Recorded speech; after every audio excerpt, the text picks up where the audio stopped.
Ça permet que chacun passe se reposer, non? C'est bon, c'est ça ou c'est pas ça? Parce qu'on a commencé tard. Ouais. C'est pas ma faute, pas vrai? Il n'y a pas d'énergie. Vous avez encore de l'énergie, vous demandez du couscous. J'attends dans les questions. Vous avez les questions, posez-les. Oui, frère, par rapport à ce que nous avons parlé surtout avec le Saint-Esprit. Regardez ce qu'il dit.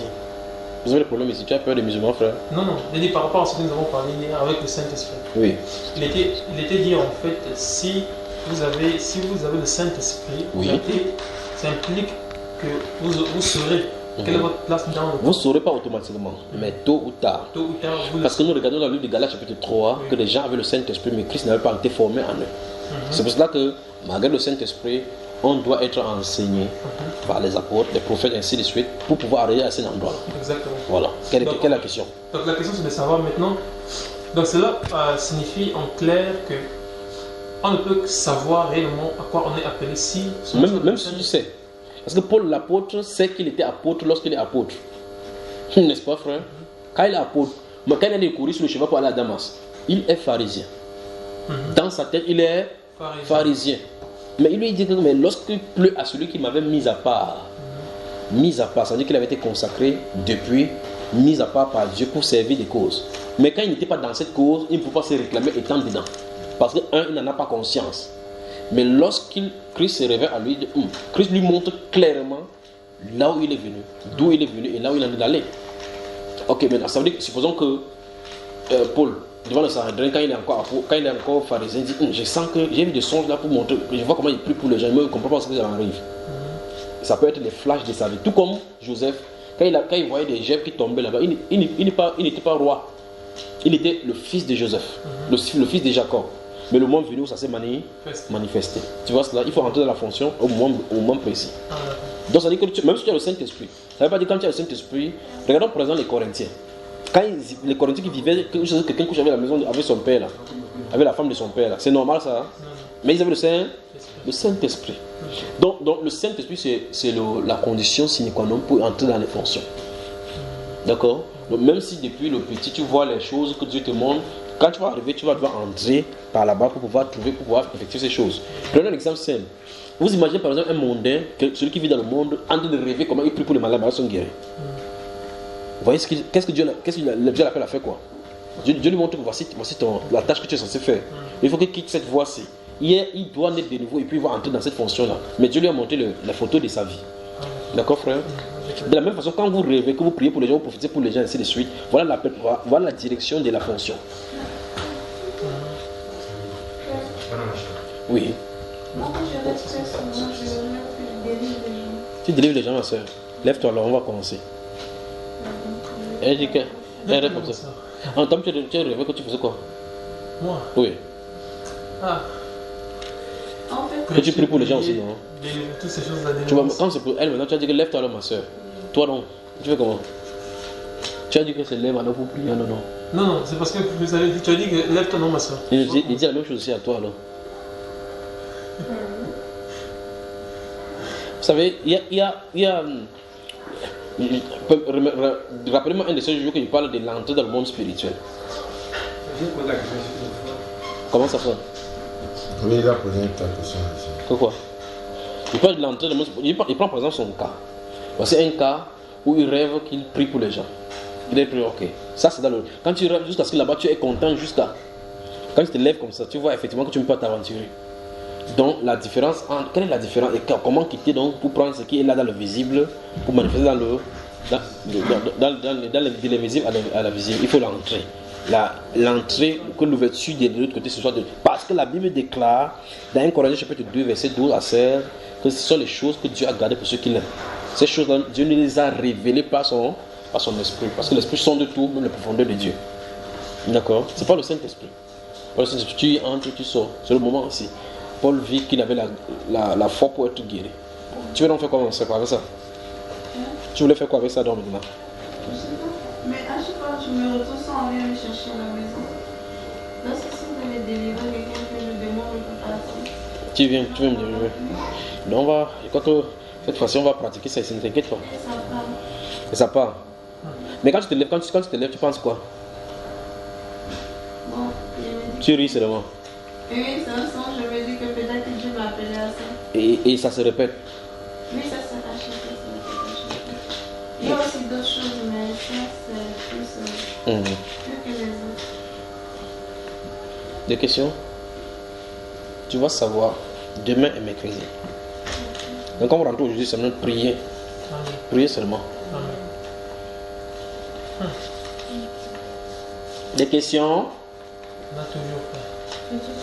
Dans la Bible, Au Cameroun, d'accord.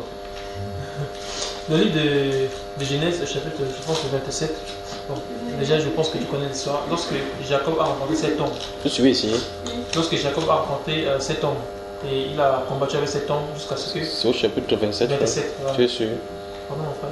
Le chapitre 27. Je ne sais pas, je peux le retrouver. C'est pas là-bas. C'est pas là-bas. Dès le chapitre, je vais le retrouver là. 32. 32. Donc la Bible déclare à partir du verset 24. Il passe la nuit, il passe la nuit et combattu contre l'homme. Oui. Voilà. Le verset particulièrement le verset 26, il dit, c'est cet homme-là, il dit, laisse-moi aller car l'aurore se lève. Oui.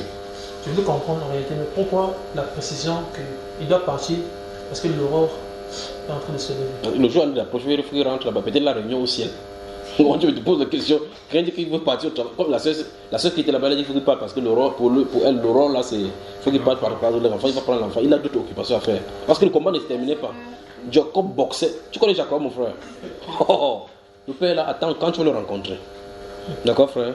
Dans l'aurore, il était pressé parce qu'il y a du temps qu'il doit quitter la scène. D'accord? Des questions, il veut des questions. C'est quoi, ma soeur? Tu mets-les sur moi. Mets-les sur moi. Avec quel besoin là? La chauffe là. pas de questions. Oui, Seigneur. Maman a témoigné la dernière fois, on l'a attaqué, elle a dit qu'elle ne parle plus.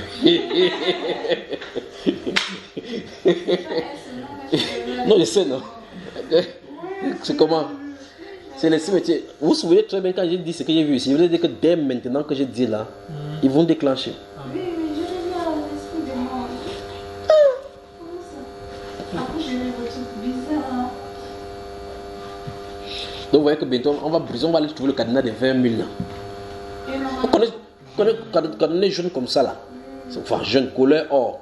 Ce de couleur là, où la partie ci qui est le corps et puis ça, 20 000. 20 000. 9. On a pris un cadenas neuf pour le faire. Alors que je n'avais même pas mangé chez lui. Bon, s'il n'y a pas de questions, Si, frère, il y en a. pas trouver ma femme dans la chambre. Oui. Dans un enseignement avec les frères du Gabon, je pense bien, tu parlais sur l'enseignement concernant les musulmans et consorts, sur la descendance de Marie. Oui. Tu disais que tu auras l'occasion de montrer cela dans la Bible. Si tu peux nous montrer ça. Oui, c'est à eux que j'ai dit, non, frère. Non, mais tu ne parles pas qu'à eux, sinon tu ne fais pas d'enseignement sur Marie. Non, quand il serait au Gabon, il va parler physiquement. Il dit, ok, frère, vous avez dit ici que je vais montrer la descendance, donc je vais le montrer cela et tu vas voir la suite. D'accord, frère? Ne faites pas.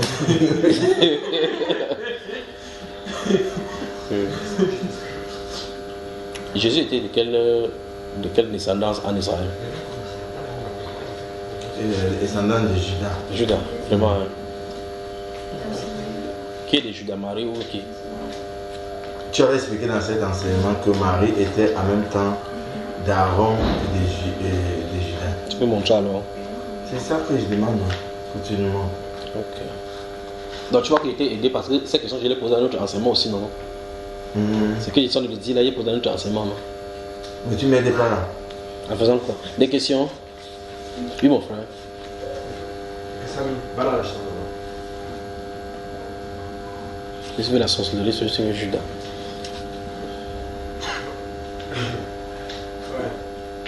Je voulais savoir pourquoi c'est nécessaire, c'est une obligation ou un devoir à un être vivant de se tourner véritablement vers Dieu. Je voulais savoir vraiment pourquoi. Et pourquoi il faut se tourner vers Dieu? C'est bon, frère, ça va? Pour ceux qui ont fait la philosophie et principalement les catholiques, Saint Augustin disait que Dieu nous a créés sans nous et il ne nous sauvera pas sans nous. C'est Saint-Augustin qui dit cela. Ok. Pourquoi faut-il que l'être humain se tourne vers Dieu? Parce qu'il est le créateur, parce qu'il a créé l'homme pour l'adorer. Il y a quelque chose en nous, le vide là, qui est à la place de Dieu, comme dit le prophète dans la Bible, c'est dans le livre des Cantiques. Donc Dieu a mis dans le cœur de l'homme la pensée de l'éternité. En pensant à l'éternité déjà, le seul fois qu'on pense à l'éternité, on commence à chercher des voies. Comment faire pour y aller? Et donc c'est pour ça que Dieu dit que je suis le chemin, la vérité et la vie. Dans Proverbe, dans Ecclésiaste chapitre 3 verset 11, il dit, et même il a mis dans la pensée, dans le cœur de l'homme, quoi? La pensée de l'éternité. Bon, la pensée de l'éternité dit quoi? La pensée de l'éternité stipule que toi, tu es mortel. Que regarde autour de toi, toute personne qui a une époque de gloire a fini par mourir. Question. Ils avaient pensé à l'éternité. Où se trouve-t-il alors maintenant? Et là, le développement nous amène donc à la fin de cet Ecclésiaste, au chapitre 12, que Dieu jugera, amènera toute œuvre en jugement, soit ce qui est bien ou ce qui est mal. En clair, dans ta pensée d'éternité, dans sa méditation pour l'éternité, au finish, tu vas finir où? Parce qu'il y a deux voies finalement. Donc, et là-bas, et comment pour y aller? Il y a un style de façon de faire sur la terre. Il faut donc chercher Dieu. C'est pour ça que dans le Proverbe chapitre 1, il va commencer à dire que la sagesse là se trouve dans tous les coins des rues. Il crie en disant aux insensés, entrez par ici. Cette sagesse là dans toutes les rues. Donc, si vous allez à n'importe quel carrefour, vous allez voir effectivement que la sagesse parle à la folie dans les carrefours. Donc, en clair, cette question-là a une réponse simple. C'est parce que l'homme vient de l'éternité. Et celui qui contrôle l'éternité, c'est Dieu. L'homme a besoin donc de Dieu pour retrouver l'éternité. Simplement comme ça. C'est pour ça que dans tous les cas, chacun essaie de chercher sa voie. Comme les gens disent que tous les chemins mènent à Rome. Ce n'est pas tous les chemins qui mènent à Rome. Il n'y a pas tous les chemins qui mènent à Rome. Vous savez ça, n'est-ce pas? Normalement, c'est tous les désordres mènent à Rome. Vous prenez n'importe quel désordre sur la terre, c'est eux qui créent. Tous les désordres mènent à Rome. Mais chez Dieu, il n'y a qu'un seul chemin. C'est qui? Jésus. Dieu, donc, sachant que l'homme aura besoin de l'éternité, a pourvu le chemin pour que l'homme le trouve. Oui, mon cher. Je comprends pourquoi est-ce que l'homme Le truc là, ça crie plus que ta voix. Je comprends pourquoi est-ce que l'homme dans sa quête de chercher Dieu a plutôt cherché de mauvaises voies. C'est-à-dire le diable savait déjà. Non, c'est Dieu qui a fait.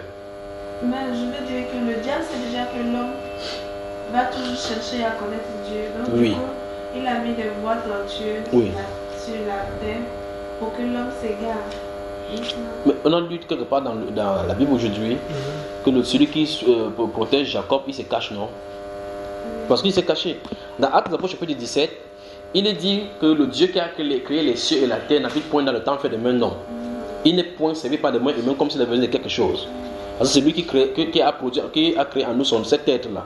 Et la Bible déclare qu'il a fixé la durée de notre demeure et de notre borne. Il a fixé les bornes, pas vrai? Il dit, il a voulu que tous les êtres humains sur la terre le cherchassent en tâtonnant. C'est terrible comme verset. Hein? Il dit qu'il a voulu qu'on le cherche en tâtonnant. Puis dans des autres passages de la Bible, il dit, il va se laisser trouver par ceux qui le cherchent. Mais dans ce verset du chapitre 17 des Actes des Apôtres, il est dit, il a voulu que l'homme le cherchasse en tâtonnant, quoique il ne soit point loin de chacun de nous. C'est très grave. Donc, ça dit qu'on a fait comme ça. Seigneur est où? Tu attrapes ta part, Bouddha. Lui, il est ici. Tu fais comme ça. Une cam ici, alors qu'il est ici. Mais la question, c'est pourquoi il se cache lui-même. On dit que c'est le Dieu d'Israël, il se cache. Et quand il cache son visage, on sait autre Dieu. La preuve, l'apôtre Paul parlait comme ça aux Grecs. Il y avait les Zeus là-bas, les Zénas, tous les autres divinités qui viennent de l'Antiquité. Où on parle que on dit que c'est la mythologie. Ce n'est pas de la mythologie, ce sont les réelles choses qui sont arrivées. Et donc, ils avaient plusieurs divinités dans leur ville qui servaient parce qu'au moins ça, ils avaient appréhendé cela. Quand Paul l'apôtre manifestait la puissance de Dieu, on dit que des dieux sous la forme humaine. Il savait que normalement, si quelque chose se commence à se déployer, ça sort de l'ordinaire. Et donc, il voulait donc déjà adorer Paul et donc, l'être humain a la soif d'adorer quelque chose. L'être humain sait qu'en réalité, il est normalement esprit. Et quand quelque chose donc sort de l'esprit, comme la sœur est fascinée par la sorcellerie, ça se fascine.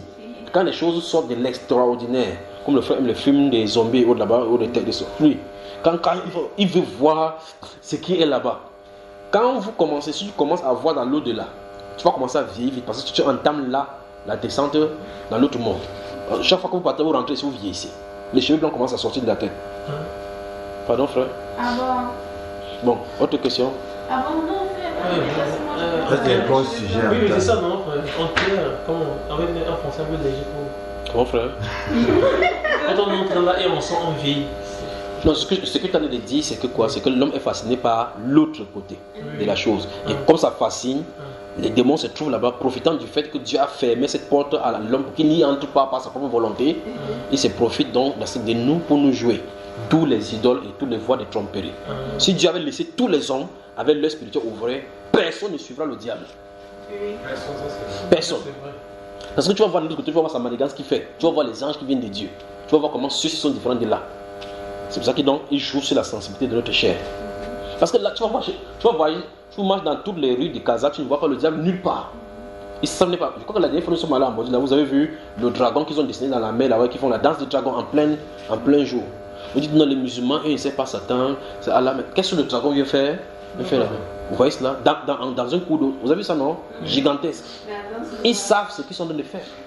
Mais le commandant de monter dira que non, ce n'est qu'une œuvre, c'est une œuvre d'art. Vous allez dans le Vatican, vous allez dans les musées de France, le musée de Louvre, vous voyez des choses là-bas, pyramides, et puis vous voyez quelque part là-bas, on dit que c'est la sculpture, le tableau de Léonard da Vinci. Et combien ça fait? On dit 150 millions d'euros. Donc c'est-à-dire que quelqu'un a pris la plume. Il a dessiné une femme comme ça, on dit la Colombo, c'est la Madonna, ou c'est qui là, qui est restée comme ça là. On vend ça à 150 millions d'euros. 150 millions d'euros. Vous connaissez combien de femmes commencent à faire pour un tableau? Vous pensez que c'est simple le tableau? Donc ça veut dire qu'il y a l'élimination des choses qui sont chargées et là-bas sont des portes d'entrée dans d'autres mondes. Oui. Exactement comme les gens mettront des miroirs. Tu vas voir le miroir. Par contre, tu vas regarder, c'est des êtres derrière, c'est regarde que mince. Le nez, c'est bien, on va manger son nez. Mais toi, tu vois ton reflet dans le miroir. Ce miroir-là est pour ta vue un autre miroir. Mais quelqu'un vient là-bas, il n'entre pas avec le corps spirituel, il part. Ce sont des portes. Un peu quand vous entrez dans les bureaux, vous voyez les films. Il vous explique des choses dans le film, vous ne voyez pas. Vous voyez quelqu'un fuir, il entre dans son bureau. Là, il a fait un bureau où derrière il y a les comptoirs avec le livre. Mais quand tu viens, tu ne peux pas savoir qu'il y a une porte là-bas. Il fait pam, et puis il est parti. Tu entres dans son bureau, tu mets. Il a disparu là comme ça, alors que le bureau est fait tant qu'il y a une porte là-bas. C'est comme ça. C'est des choses qui montrent pour montrer. Vous avez vu Stargate avec le truc qui vient faire Chevron 7 enclenché, poum poum. Un truc sort là-bas, tu entres, ça fait poum poum. Tu es dans l'autre dimension. Il vous explique ce qui se passe dans le monde spirituel. Donc Dieu a délibérément fermé le monde spirituel pour qu'on y entre selon sa volonté.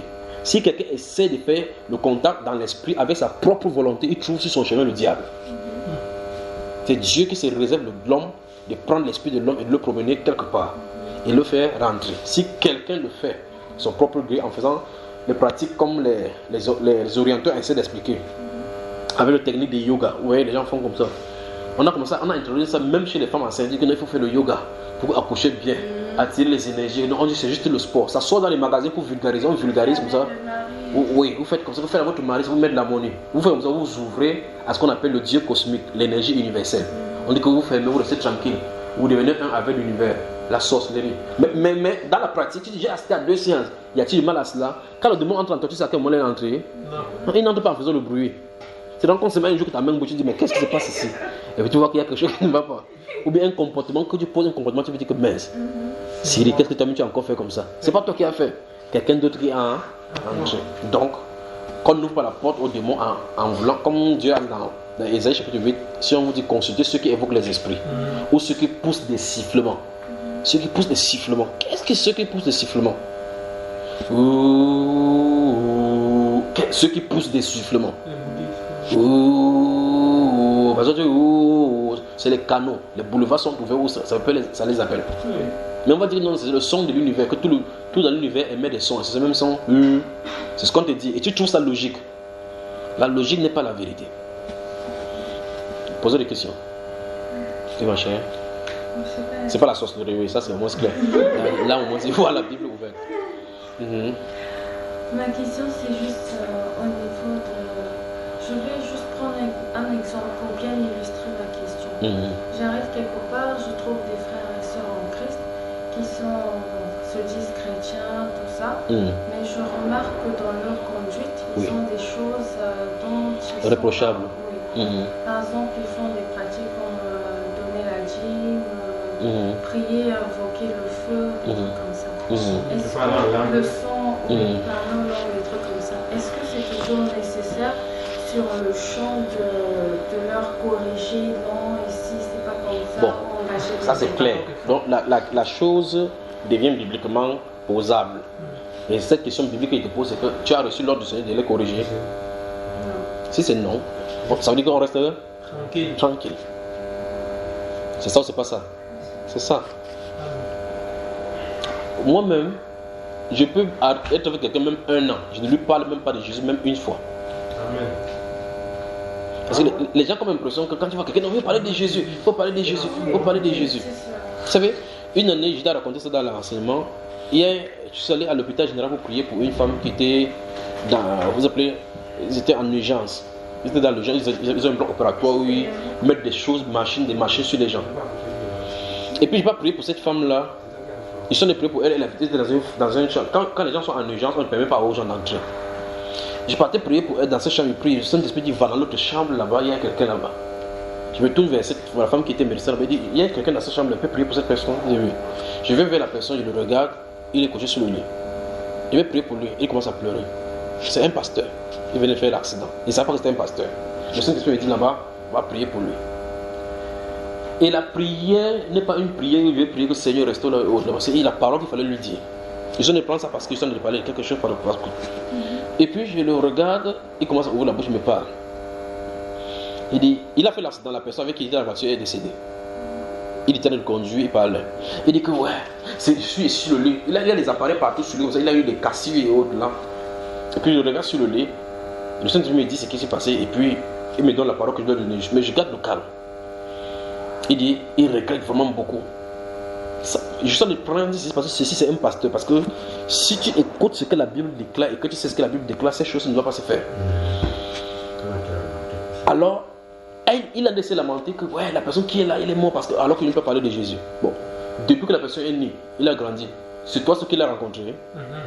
Tu sais ce qui se passe dans sa vie initialement. Non. Tu sais s'il a rejeté Jésus, il a dit fou quand et Dieu l'a fermé accès. Absolument. Vous savez, n'est-ce pas? Donc, c'est pour cela que la véritable conversion doit être coordonnée, du début jusqu'à la fin par le Saint-Esprit.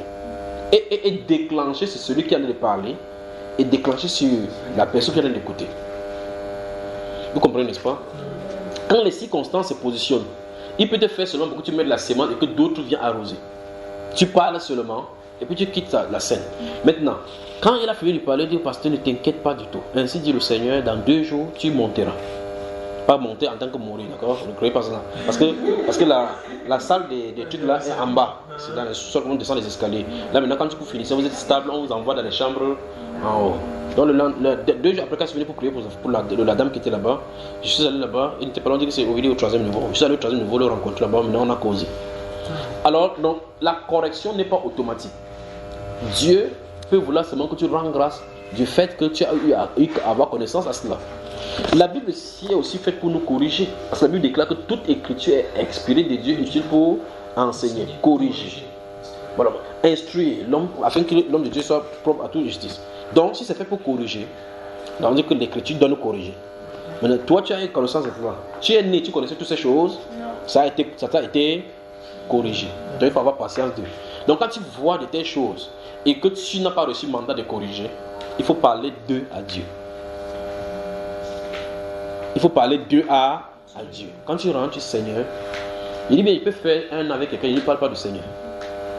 À la maison, il y a des commissaires qui viennent à la maison. Mes amis qui sont des commissaires, des militaires. On est ensemble. Ils boivent, ils saoulent. Il ne dit absolument rien. Il dit quoi? Il donne moi de l'eau. Il dit, ah toi aussi, tu fais ça. Comment tu fais comme un pasteur? Alors il dit qu'il faut que le pasteur et même dehors, ils boivent ce qu'ils discutent. Si les amènent les vrais pasteurs, c'est que les pasteurs vont boire plus que eux. Tu comprends ça? Hein? Donc, des amis comme ça qui viennent, je parle des choses du pays en donnant les prophéties. Ils ne savent pas que c'est les prophéties dont on parle. On transmet ça. Il dit, gars, il faut que la fesse saute. Il s'appelle. Je ne parle pas de Jésus. Mais il y a une chose que vous devez remarquer. Des amis procureurs. Où il nous a rencontrés, mon épouse et moi, en l'espace d'une semaine, son comportement à la maison a changé. Mais il ne sait pas que je suis un serviteur du Seigneur. Et puis je vais venir à la maison et dire à son épouse que j'ai mon ami qui va venir là-bas. Après, il dit à mon ami, il dit à son épouse que nous sommes 3 dans la famille. Mon papa est mort, il y avait moi, il y avait mon frère qui est docteur. Maintenant tu fais partie de 3e personne de ma famille. Le procureur qui dit comme ça là. Après, quand il parle, son épouse vient et dit, ah, Maman, il dit à mon épouse, ton mari a donné quoi à mon mari? Qu'est-ce qu'il a donné à mon mari? Depuis, il dit, je préfère 1000 fois mieux que mon mari soit avec ton mari. Parce que je vois que depuis une semaine qu'il a connu une parole de moi, il a changé totalement ici. Je ne lui ai pas parlé d'un verset biblique ni d'un changement. Mais ça se subit sur lui. Ça se subit. Il m'invite, on va, allons là-bas, allons, on passe à soi dans des bistrots. Il dit, qu'est-ce que je prends? Passe la commande. Il donne-moi de l'eau. Il boit l'eau. Il s'assoit. Je dis, procureur, il dit ça, regarde tes enfants. Tu as vu ça? Il dit oui. Regarde mes enfants. Ce pays-ci, il faut on change de mentalité. Je vais vous dire quelque chose par rapport à ces projets, comment il juge. Il dit comme ça, il me parle, il ne sait pas, je suis en train de lui donner des conseils, tout en priant pour lui. Et donc, on s'assoit là, je lui dis, regarde par exemple les enfants, regarde par exemple les choses qui arrivent au ministre dans ce pays, comment on les appelle, on les attrape, qu'ils ont volé, ainsi de suite, ainsi de suite. Mais regarde, pourtant, on peut donner de bonnes éducations aux enfants pour que les enfants travaillent bien étant dans la sainteté. Enfin, pas la sainteté, qu'ils respectent le bien commun. Je commence à parler, je prends un exemple simple. Regardez par exemple, nous les jeunes maintenant, beaucoup ont grandi dans les difficultés. Mais quand on a de l'argent maintenant, on essaie de se voter, on part, on dépense tellement. Il dit, c'est ma vie que tu parles, moi je ne sais pas. Que moi, une année comme ça, là, je prends 400 000, je vais à une soirée comme ça, et gaspille. Je dis, ok, imagine par exemple, ces 400 000, tu mets de côté pour que ton enfant fréquente en Amérique ou bien dans une grande école. L'enfant va sortir pour être servi.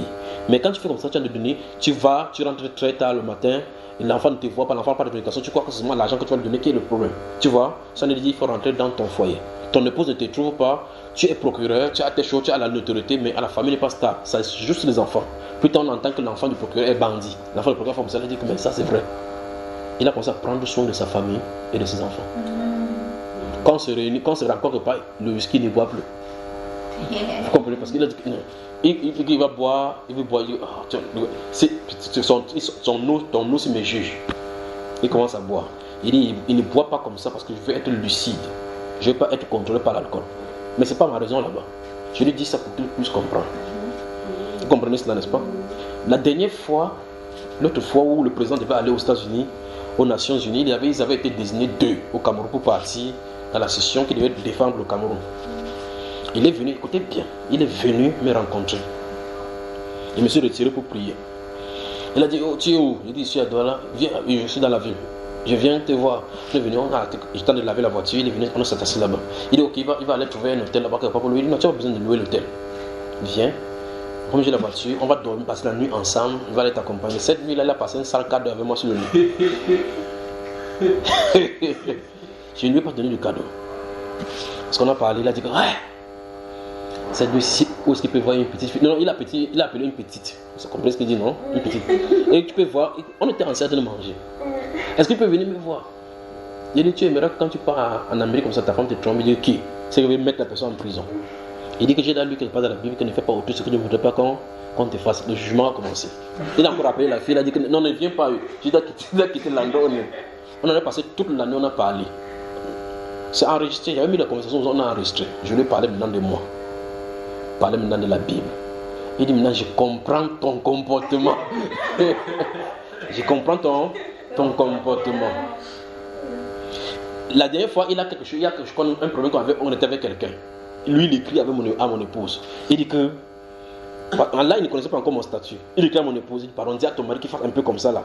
Il dit c'est nous qui sommes les hommes de droit, c'est nous qui devons être droits. Lui, il est là, il fait comme un pasteur. Il veut n'importe quoi, il va toujours faire tout ça droit. Fais au moins comme ça, jongle comme ça. Ma femme a ri. Elle m'a montré le message, elle a ri. Tu vois, parce qu'il ne comprend pas. Lui, le procureur, il dit que faites comme ça, fais comme ça. Il dit non, ça doit se passer comme ça. Il est surpris, il dit mais comment tu peux faire des choses comme ça là? C'est là où il a commencé à me raconter cette nuit-là que mince, tu dis comme ça. Parce qu'il lui parlait de la corruption qui est dans le milieu, comment il devait agir. Parce que s'il agit comme ça, Dieu va le protéger. Votre attribut en tant que procureur de la République, sachez que vous prenez le cas de Jésus. J'ai ouvert la Bible maintenant. Je vais montrer le dernier comment on s'habille. Il a dit merde. Tu vois cela, n'est-ce pas? Et puis quand je lui ai dit cela, je lui ai dit maintenant que vous êtes sous le jugement de Dieu. Vous êtes des serviteurs de Dieu. Je dis que tu es pasteur. Mais dans un autre ordre. Il a dit, ah bon, j'ai montré Romain. Il a dit, le serviteur de Dieu, le magistrat est serviteur de Dieu pour le bien. Donc quand il prononce son jugement, c'est le ciel qui prononce. Pas moi, les grands juges par lui, les gens règnent sur la terre. Dieu dit, c'est le Saint-Esprit qui dit. Vous me suivez, hein? Et donc, quand je lui ai parlé, et je lui ai dit, là où tu es, si tu prononces des jugements injustes, Dieu va t'attendre au tournant. Celui-là a commencé à me raconter l'histoire. Il m'a parlé d'un pasteur qui a, comme il était dans un coin du pays, un pasteur qui a fait des choses en amenant la Bible, voulait le contredire. C'est avec la Bible qu'il a pu condamner ce pasteur. Parce que le pasteur vivait dans l'iniquité. Et papa lui a donné sa maison, il a voulu transformer sa maison en église. Au lieu de supplier le papa, il est allé faire le faux document comme si la maison lui appartenait. Et donc il me parle, il a dit qu'on est venu raconter des choses, il est rentré la nuit, il ne connaissait pas le vrai du faux. Il est resté la nuit, il a dit que Saint-Esprit, pardon, guide-moi dans cette affaire-ci. Il est venu s'asseoir dans le jugement, dans le tribunal du jugement. Les gens ont parlé, il a commencé à parler, raconter l'histoire comme s'il était là-bas. Le papa a dit, mais comment tu sais toutes ces choses-là? Lui, il ne savait pas que c'est le Saint-Esprit qui le guidait. Il racontait l'histoire de ce qui s'est passé réellement. Il a dit que voici ce qui s'est passé. Tu es venu chez lui, tu as fait comme ça, et il était pas là, il est entré à la maison. Il me dit, mon frère, quand je t'ai parlé le jour, il ne savait pas ce qui m'est arrivé. Donc, vous voyez effectivement que si un procureur est gouverné par le Saint-Esprit, ce qui peut arriver dans le monde, mais où est-ce que c'est dans la leçon de dire, il n'est pas question de rencontrer quelqu'un qui parle de Jésus. Rencontrer quelqu'un qui parle de ceci. On doit avoir la sagesse dans tout ce que nous avons, jusqu'à ce qu'on touche la sensibilité du Saint-Esprit. Imaginons par exemple que si je suis avec lui, il appelle les femmes, waouh, on part ensemble, moi aussi, il dit, appelle-moi aussi un autre parce que nous sommes ensemble. Je joue la vie avec lui. Il est dans la difficulté, il ne peut pas l'aider. Vous voyez? D'essence, quand il vit avec lui comme ça, quand il a causé avec lui par rapport à la fille là, il a appelé sa femme devant moi, c'est ce qu'il m'a appelé sa femme à causer. Il dit que j'ai dit que je crois que tu as un avocat vraiment. Il y a un gars, mon type là, ici là, qui m'empêche de chercher les femmes. Il me dit, sa femme me dit au téléphone que traite-le bien, tu comprends, non? Maintenant, il pouvait laisser coucher avec la femme. Il lui a seulement dit que pense à ta famille. Pense à ce que tu peux faire une nuit et que ça gâche toute sa famille. Vous voyez cela, n'est-ce pas? Il va vous montrer sa photo tout à l'heure, vous allez le voir. Que le Seigneur vous bénisse. Que le Seigneur vous bénisse. Que le Seigneur te bénisse. Toujours dans ce cas-ci, par exemple. La Bible nous dit de donner des liqueurs fortes à ceux qui périssent. Oui. Par exemple, si ton ami ou bien comme ton cas là, qui consomme des liqueurs, il vient chez toi, il t'emmerde et il demande que tu lui offres des liqueurs. Tu poses la question sur moi, non? C'est chez moi que tu poses, non? Je vais te dire donc ce qui s'est passé avec mes amis. Les amis avec qu'on a fréquenté, nous étions sur le même banc, on a souffert ensemble. L'un est venu à la maison, il essayait de jouer avec son épouse. Comme des traditions, quand quelqu'un vient, on dit que tu bois quoi? Il dit tu bois quoi? Il a dit Kaji. Il dit je ne donne pas. Il dit pardon, il dit je ne donne pas, tu changes de goût. Si tu ne changes pas, je ne donne pas. Il dit, madame tu bois quoi? Il m'a dit qu'il m'avait acheté. Il dit tu changes, tu ne changes pas. Il dit que si tu ne me donnes pas, je ne bois pas. Il ne boit plus rien. Il dit que je ne peux pas te donner ce que tu vas boire ici. Il dit chez moi, sous mon toit, l'alcool n'entre pas. Ça n'entre pas. Fin de citation. Ça dans ton ventre. Suis attentivement, j'arrive. Il dit la seule façon que tu en de cause que ce soit en toi. La beauté, ça n'entre pas chez moi, même le vide. Même ce qui est vide. D'accord, frère? Je ne t'en donnerai pas dans ma maison. Donc, si tu vas le boire n'importe où, tu pars, boire. Tu entres des yeux sous, il n'y a pas de problème. Mais moi, je t'en donnerai pas. Tu dis dans sa maison, et si par exemple, vous êtes dehors comme ça, là tu dis dans la maison, ça peut, on peut... Tu m'as dit si quelqu'un vient chez toi, c'est pour ça que je l'ai dit dans ma maison. Bon, vous continuez, vous volez deux. Oui, allons voler des... Tu as bien compris le premier volet. J'ai bien compris. Mais la Bible n'a pas changé dans le premier volet, puisque tu as dit que donne l'alcool à ceux qui périssent. J'ai compris. Ce n'est pas un commandement que je dois obéir. Ce n'est pas un commandement que je dois pratiquer. Et si quelqu'un donne alors? Mais c'est son problème. C'est un péché. Non. Si quelqu'un donne c'est son problème. Même toi, tu peux boire l'alcool, non? Non. Attends d'abord, toi-même tu peux boire, non? Non. Pourquoi? Si tu ouvres la boutique, vous ne doit pas entrer. Si. Hein? Si. Alors comment tu peux dire que tu ne peux pas boire? Mais je dis dans le cas de ce verset, est-ce que si quelqu'un donne, dans ce cas, il est en train de faire... Quelqu'un qui donne. Si moi je donne. Mais va te donner, non? Tu donnes, tu sais. Voici donc, là voici donc, vous voyez, voici ces 3 enfants, exactement comme nous. Voici quoi son épouse. Là c'est 3 enfants. Vous avez vu? Là c'est son épouse. Wow. J'ai pas bien vu. Tu vois quoi? Tu viens de faire un tien là-bas. Ah d'accord. En fait, si je veux... Je comprends son question, hein, mais je veux le traiter. Donc frère, quelqu'un aussi ne doit pas prendre sa bouteille et les liqueurs. Non, c'est pas dit qu'il va venir boire. Non, j'ai parlé de ma part. Oui, Okay. non, je dis frère. Oui. Quelqu'un ne peut pas prendre aussi sa bouteille et les liqueurs pour venir entrer chez toi. Il n'entrera pas avec ça, tu resteras dehors. Oui, tu restes dehors avec Oui, il parle de moi. Hein. La bouteille peut rester dehors, mais la personne peut entrer. Oui. Laissons un peu le cas de chez toi. Parlez-nous un peu de la Bible. La Bible dit quoi? De donner les liqueurs fortes à ceux qui périssent. Mais pourquoi tu n'obéis pas à ça? Tu me poses encore la question. La Bible a dit ça. Fais ce que tu as dit. Non, parce que ceci, par exemple. Mais c'est la personne. Attends, laissez-le s'exprimer. La Bible dit quoi? Donner du liqueur fort à ceux qui Périssent. Bon, comme tu sais qu'il périt, donne-lui. Donc tu sais qu'il est péri. Oui. Donc tu es sûr qu'il périt. Il est dans l'accord, il veut boire. Non. Il continue de boire. On n'a pas dit, le verset ne dit pas donner l'accord à ceux qui veulent boire. On a dit à ceux qui périssent. Donc tu sais qu'il périt. Ok. Si tu sais qu'il périt, donne-lui. Tu veux me demander encore comment? Parce que aussi simple que ça va, je voudrais savoir juste une seule chose. Est-ce que un disciple de Jésus doit boire l'alcool? C'est simple. Comment il pose la C'est question? pas ma question là-bas. Non, il a dit c'est sa question. Ta question, il a répondu à ta question depuis. Parce que Ça va chauffer, ça. Les gens qui veulent boire, mais beaucoup de chrétiens résistance aujourd'hui, totale. et même moi ça me traverse souvent l'esprit. Oui. On se connaissait. En buvant l'alcool, surtout quand on n'exagère pas, c'est pas un péché. Et de deux, c'est que le but pour lequel le Seigneur a changé l'eau en vin, Oui. c'était pourquoi? Ça, c'est la même question toujours. Question de mauvais. Exemple. C'était pourquoi? Parce qu'aujourd'hui, Vous le voyez, non? C'est le procureur. Il est jeune. Ouais. Oui, il est très peut-être que c'est un jeune. Mais c'est mon petit frère. Hein? Oui. Je ne vois pas comme ça. Donc voilà.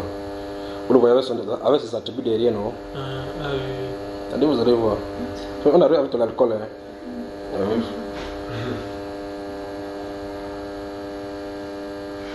On a passé toute la nuit ensemble. Il devait partir à New York le lendemain. Je suis allé accompagner à l'aéroport.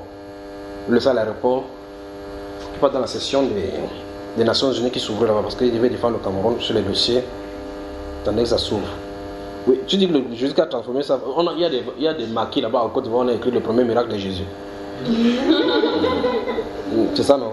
Non, ça c'est pas ça, c'est faux. Parce qu'il y a beaucoup qui prêchent C'est avec pas ça. ça, parce que d'abord c'est pas l'eau qui est transformée. Que même On se connaît. Jésus On a traité ça. a changé l'eau en vin. Et ça fait quoi? Et ça fait quoi? Je voulais savoir. Non, c'est toi qui poses la question. Laisse-le manger. Lequel? Comment? Et c'est sa moitié. C'est à moitié. C'est pour ça qu'il dit 1, vous dites 2. Oh, voilà. Je préfère de la République. Vous avez vu, non? Ça ne peut pas encore changer. On a déjà vu. Ah, t'inquiète pas. On va voir les boîtes de nuit là. On voit qu'il se sent, non? Wonderful. Du Wanda surtout. Quand même que sa femme regarde les enfants, il passe. Il pense. Pourquoi ce nom? Non, c'est un fond là-dedans. Ah, vous êtes chrétien. Il te dit, Comment? Oui, mon frère, finis ta question maintenant. Comme Tout ça, moi, il y a aussi. Bon, en conclusion, il faut boire. Tu veux savoir quoi concrètement? Bon, dépose la question à celui qui voit directement. Pose la question, il voit directement. Je vais poser au frère Junior comment. Frère Junior là, il va reprendre. Amène ta chaise, frère, il faut qu'on cause ce sujet un instant. Mais je veux que si vous posez la question, vous me répondez sincèrement, d'accord? Absolument. Amen. Vous y êtes? Amen. Si vous dérangez, il arrête alors. Je veux qu'on ouvre la Bible.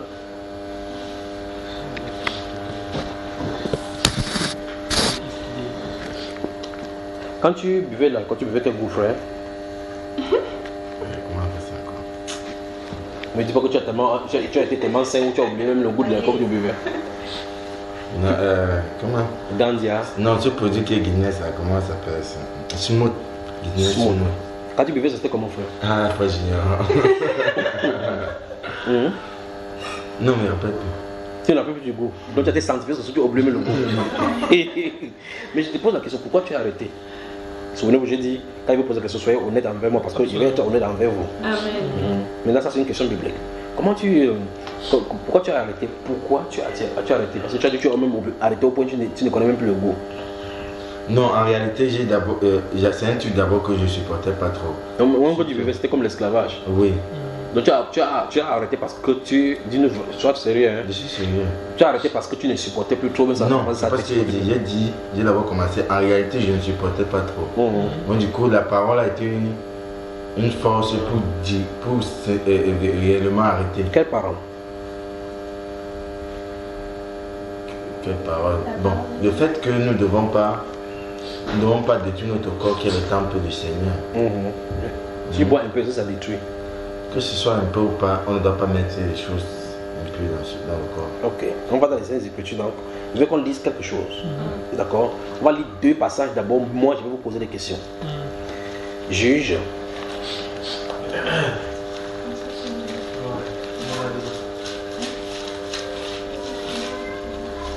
Que Dieu vous bénisse. Amen. Juge chapitre 13. Ouvrez rapidement, comme ça on peut passer, ça risque de nous entraîner dans toute la direction là. Juge chapitre 13. Attends d'abord. Vous avez ouvert? Oui. Je vais lire. Hein.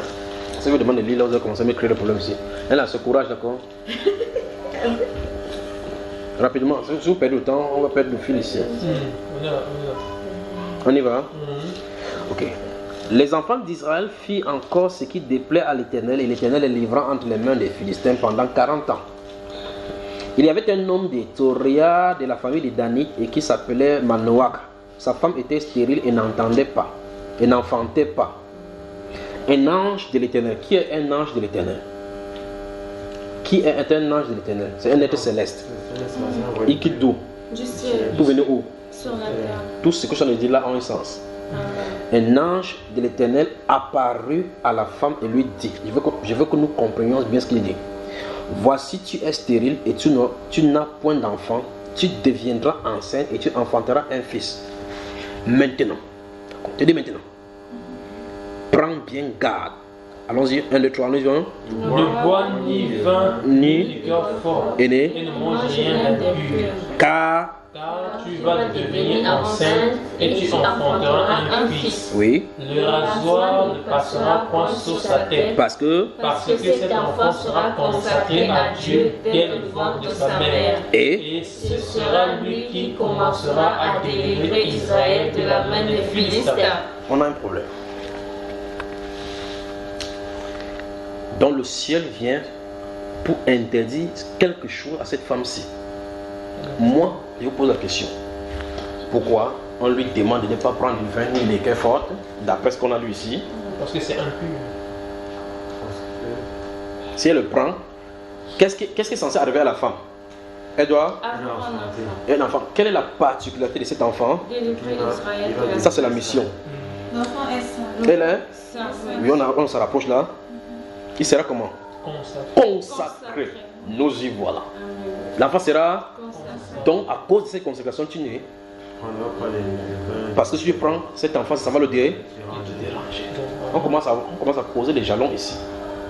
Quittons ici, gardez le doigt là-dessus, comme j'ai mis le doigt là. Allons dans le livre de Luc au chapitre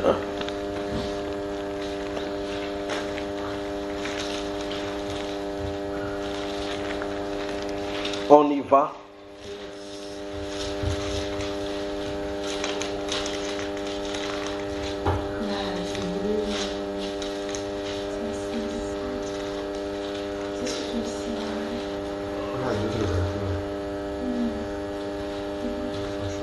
Luc chapitre 1. Vous y êtes. Nous y sommes. À partir du verset 5. Qui peut lire? À partir du verset 5. Du temps d'Hérode, roi de Judée, il y avait un sacrificateur nommé Zacharie, de la classe d'Abia. Sa femme était donc la fille d'Aaron et s'appelait Élisabeth. Tous deux étaient justes devant Dieu, observant d'une manière irréprochable tous les commandements et toutes les ordonnances du Seigneur. Stop. On va s'arrêter d'abord là-bas avant qu'on va aller au verset 15 pour voir ce qu'il en est.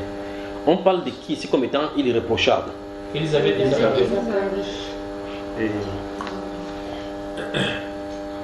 Observant de manière quoi?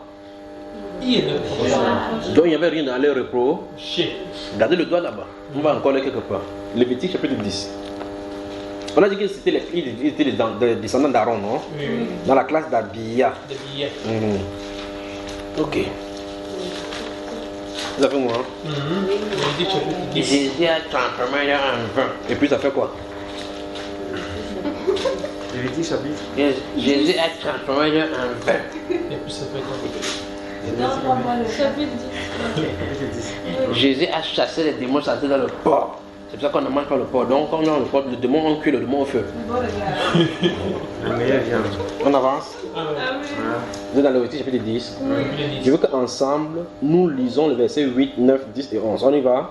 1, 2, 3. L'Éternel parla à Aaron et dit: Tu ne boiras ni vin, ni boisson enivrante, toi et tes fils avec toi, lorsque vous entrez dans la tente d'assignation, de peur que vous ne mouriez. Ce sera une loi perpétuelle parmi vos descendants, afin que vous puissiez distinguer ce qui est saint de ce qui est profane, ce qui est impur de ce qui est pur, et enseigner aux enfants d'Israël toutes les lois que l'Éternel leur a données par Moïse. On a des problèmes, pas vrai? On a des problèmes.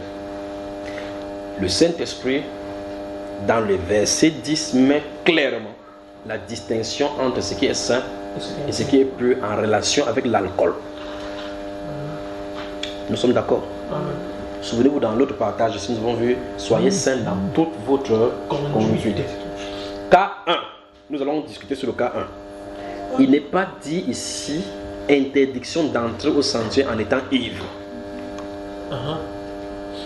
Il n'est pas dit ici qu'on empêche qu'il soit ivre étant dans le sanctuaire. Il est dit qu'il ne boit pas. Nous sommes d'accord. Nous sommes d'accord là-dessus. Regardez encore. Tu ne boiras ni vin. Donc on n'est pas de dire tu ne dois pas être ivre. On dit tu ne boiras. Donc ça ne doit pas traverser sa bouche. J'ai stoppé dans Luc, pourquoi on vient ici? Parce qu'on dit que Zacharie était irréprochable à l'égard de la loi. Il observait d'une manière irréprochable la loi de Dieu. La preuve, il était devant l'autel parce qu'il était selon son, je ne sais pas si tu as lu cela, selon son rang, selon la règle de sacerdoce, il est entré, il était sélectionné pour entrer devant le sac de Dieu. Il ne peut pas entrer parce que s'il entre avec l'alcool en lui, la Bible déclare ici: de peur que vous ne mouriez. Je pose la question: qu'est-ce que l'alcool a au point où si quelqu'un boit et se prend devant Dieu, il va le tuer? Ça saoule l'âme. Donc vous voyez que il n'est pas question de discuter les opinions sur l'alcool au point où on dit que je peux boire parce que je suis abus. Mais quand on dit je peux abus, je peux boire, je vais chasser des mots, il faut chasser, il a guéri, il a marché sur l'eau, il faut marcher sur l'eau. Parce qu'en buvant, ce n'est pas un commandement qu'il a donné. Nous sommes d'accord? Mais est-ce que la Bible dit que Jésus a bu? On dit il a changé. On a dit clairement qu'il a bu. Oui. Tu as peur de ça? Même pas seulement lui, même Dieu lui-même a bu qu'elle était venue sur terre. Avant Jésus même lui-même. Devant Abraham. Mais il a dit que vous ne buvez pas. Bon, maintenant, si Zacharie vient ici et dit que, mais Seigneur, j'ai lu dans Abraham que tu t'es venu, toi tu as bu. Pourquoi tu nous interdis ça? Tu vas lui dire ça, ma soeur? Bon, maintenant, donc, deux choses sont dites ici que nous devons retenir avant d'avancer. Un, il n'est pas parlé des saoulés. Parce que beaucoup de personnes se mettent sur le plan que non, je bois, je me contrôle. Il n'est pas dit Zacharie ou le sacrificateur. Quand vous allez contrôler avant d'entrer, on a dit qu'il contrôle seulement les soupapes. Que ça n'entre pas, qu'ils vérifient qu'ils n'ont pas bu ça pour pouvoir entrer. Maintenant, voici le problème. Avec Israël, le sacrificateur portait sur lui les attributs de la sainteté. Et quand il portait ces attributs de la sainteté, il entrait dans un lieu appelé lieu saint pour le faire. Vous suivez? Dans un lieu saint, il ne devait pas se présenter devant lui avec cela. Parce que le lieu très saint est là, il ne doit pas porter les attributs de Dieu et venir là-bas. Maintenant, sous la nouvelle alliance, ce lieu très saint là, c'est où là? Le corps. Dans le temple de l'Éternel, c'était le temple de Dieu, c'était ça, pas vrai? Maintenant, quel est le temple de Dieu? Le corps. Ok, donc on va commencer à prendre les parallèles. Donc sur l'ancienne alliance, il y avait un lieu où le temple qui était le temple de Dieu. On ne devait pas entrer là-bas en ayant bu l'alcool. Maintenant ici, le temple de Dieu c'est quoi? Bon, maintenant supposons maintenant que celui-ci prend l'alcool, il dit qu'il vient verser dans le temple. Si c'est impur pour lui, lorsque tu prends pour entrer en sa présence, c'est en versant là-bas qui ce n'est pas de problème. Bon, maintenant, donc c'est vrai, on dit là-bas c'est le temple. Tu ne devais pas boire ça et entrer chez lui avec. Maintenant, le temple c'est où? Donc nous, les chrétiens, ils arrosent ça seulement en lui. Nous sommes allés dans le simple logique, le simple bon sens, tout simplement. Voilà. Donc, c'est vrai, on dit qu'ici, il dit tu ne boiras ni vin, ni boisson enivrante, toi et tes fils avec toi lorsque vous entrez. D'après ce verset, lorsqu'ils sont sortis, ils peuvent boire. D'après cela. Parce que pour eux, c'est lorsqu'ils entrent dans la tente d'assignation. Il dit, de peur que vous mouriez. Ce sera une loi perpétuelle parmi vos descendants. Je pose la question. Comme les gens disent que Dieu ne regarde pas à l'extérieur, qu'est-ce qu'il vient foutre avec l'alcool là-dedans? Vous voyez que nous avons des problèmes ici, n'est-ce pas? Mais vous lisez dans cette Bible-ci, on dit le vin qui réjouit le cœur de l'homme. On peut lire. On dit le vin réjouit le cœur de l'homme. Vous avez lu ça quelque part? C'est où ça, frère? Chapitre. C'est où? Ceux qui boivent de l'alcool, ils connaissent tous les passages bibliques concernant l'alcool. C'est une chose de connaître. Je ne sais pas où on nous partage. Je parlais par rapport à la sainteté. Je crois que c'est arabe où nous parlons de ces choses-ci. Je vous ai parlé de la sainteté où Dieu dit monte à Bethel. Le prophète a entendu, il a dit que ôtez les dieux étrangers au milieu de vous. C'est terrible. Donc, prendre les passages, c'est une chose. Voici un exemple de personne. Mais le principe est dit ici que c'est une histoire qui concerne la sainteté, qui concerne l'impureté. Il dit en faisant cela, verset 10, il dit, afin que vous puissiez distinguer, en ne pas boire l'alcool avant d'y entrer. Si vous buvez l'alcool avant d'entrer, ça montre clairement que vous ne connaissez pas que c'est impur. Donc ça veut dire que l'alcool est impur pour vous. Si vous entrez là-bas, l'endroit là est saint. Afin que vous distinguez ce qui est saint de ce qui est impur. Et il dit clairement que si quelqu'un fait ces choses-là, il sera puni des morts. Nous sommes d'accord? Ok. Donc c'est exactement ce que nous trouvons dans le livre de Luc ici. On dit que Zacharie a été appelé selon les choses là à entrer dans la règle. Mais on dit clairement au verset 5 ici de Luc chapitre 1 qu'il est observé de manière irréprochable. Oh, ici dans le livre de Lévitique, nous nous retrouvons longtemps, presque 3000 ans derrière. Donc, et on avait annoncé que c'était une loi perpétuelle. Donc c'est une loi perpétuelle qu'ils ont suivie. En tant que sacrificateur, ils ont respecté ces lois-là. Ils étaient donc irréprochables selon les lois de l'Éternel. Nous sommes d'accord? Regardons le verset, nous sommes rentrés dans Luc maintenant. Luc chapitre 1. Parlant de l'enfant Jésus, l'enfant Gabriel, enfin Jean. Lis le verset 15. Luc chapitre 1, le verset 15. Dit, parce qu'on parlait de l'ange va apparaître à Zacharie et ainsi de suite. Dit, parler de la naissance de ce garçon-là. Oui, mais une fois de plus, c'est un ange qui parle. Cette fois-ci, l'ange s'est identifié en tant que Gabriel. Il veut que vous saisissiez. L'ange sort de la sainteté, de la présence sainte. Il vient sur la tête. Dans le chapitre 13 des Juges, nous avons lu, c'est un ange qui venait s'adresser à une femme. Tu ne dois pas boire de ces choses-là à cause de l'enfant qui va naître, parce que cet enfant-là est consacré à Dieu. Pas vrai? Il est là pour un service. Ça veut dire que si on verse le truc sur lui, ton corps sera souillé et ça va déranger sa consécration. Qu'est-ce qu'a l'alcool, frère? Que Dieu nous aide. Que Dieu nous aide. Bon, maintenant, on va toucher le verset qui parle de comment? Même sur le plan médical. Même sur le plan médical. On s'en fout sur le plan médical, nous parlons de l'intérieur. D'accord? Donc maintenant, ici, verset 15. Verset 15. 1, 2, 3, on y va. Car il sera grand devant le Seigneur.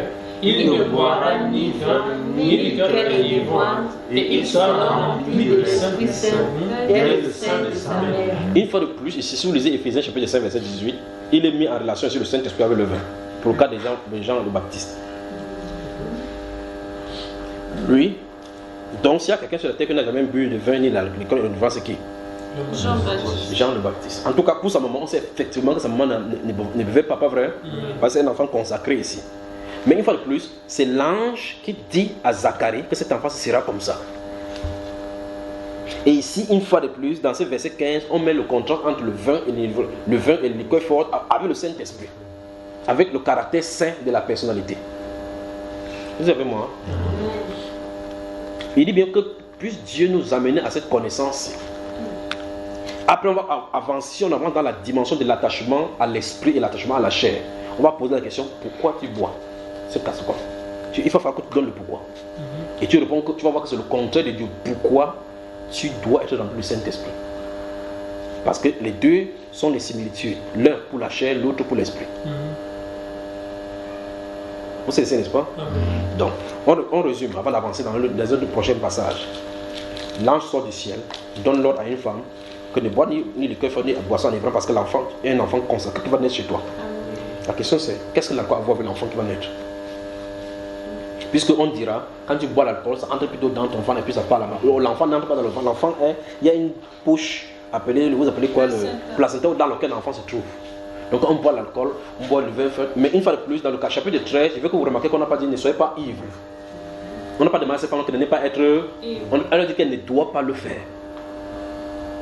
Mais les chrétiens, eux disent quoi aujourd'hui pour justifier? Ils disent non, c'est que Dieu n'aime pas qu'on ne soit pas ivre.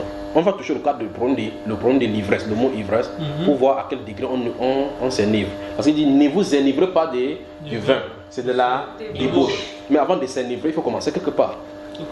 Soyez au contraire remplis du Saint-Esprit. Donc avant de remplir du Saint-Esprit, commencez par une étape aussi.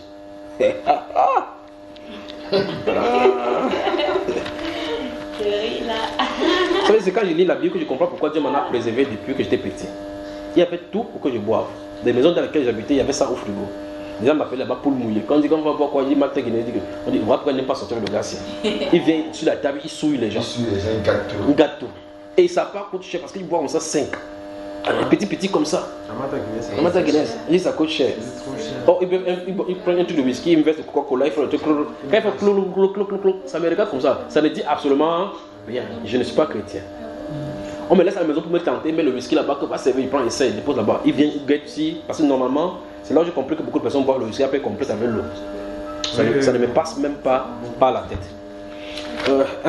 1 Samuel. Bon, comme vous êtes des bibliques, je vais citer 1 Samuel, puis rapidement il va avancer. C'est loin. J'ai pensé à ma jeunesse.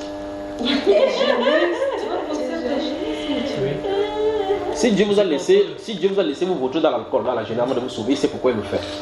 Si Dieu vous en a préservé, il sait pourquoi il le fait. Parce que dans ta jeunesse, étant dans l'ignorance, on ne se contrôle pas. Parce que quand tu as parlé de la jeunesse, j'ai pensé en réalité, maintenant c'est une image m'est venue, quand j'étais en primaire là. Oui.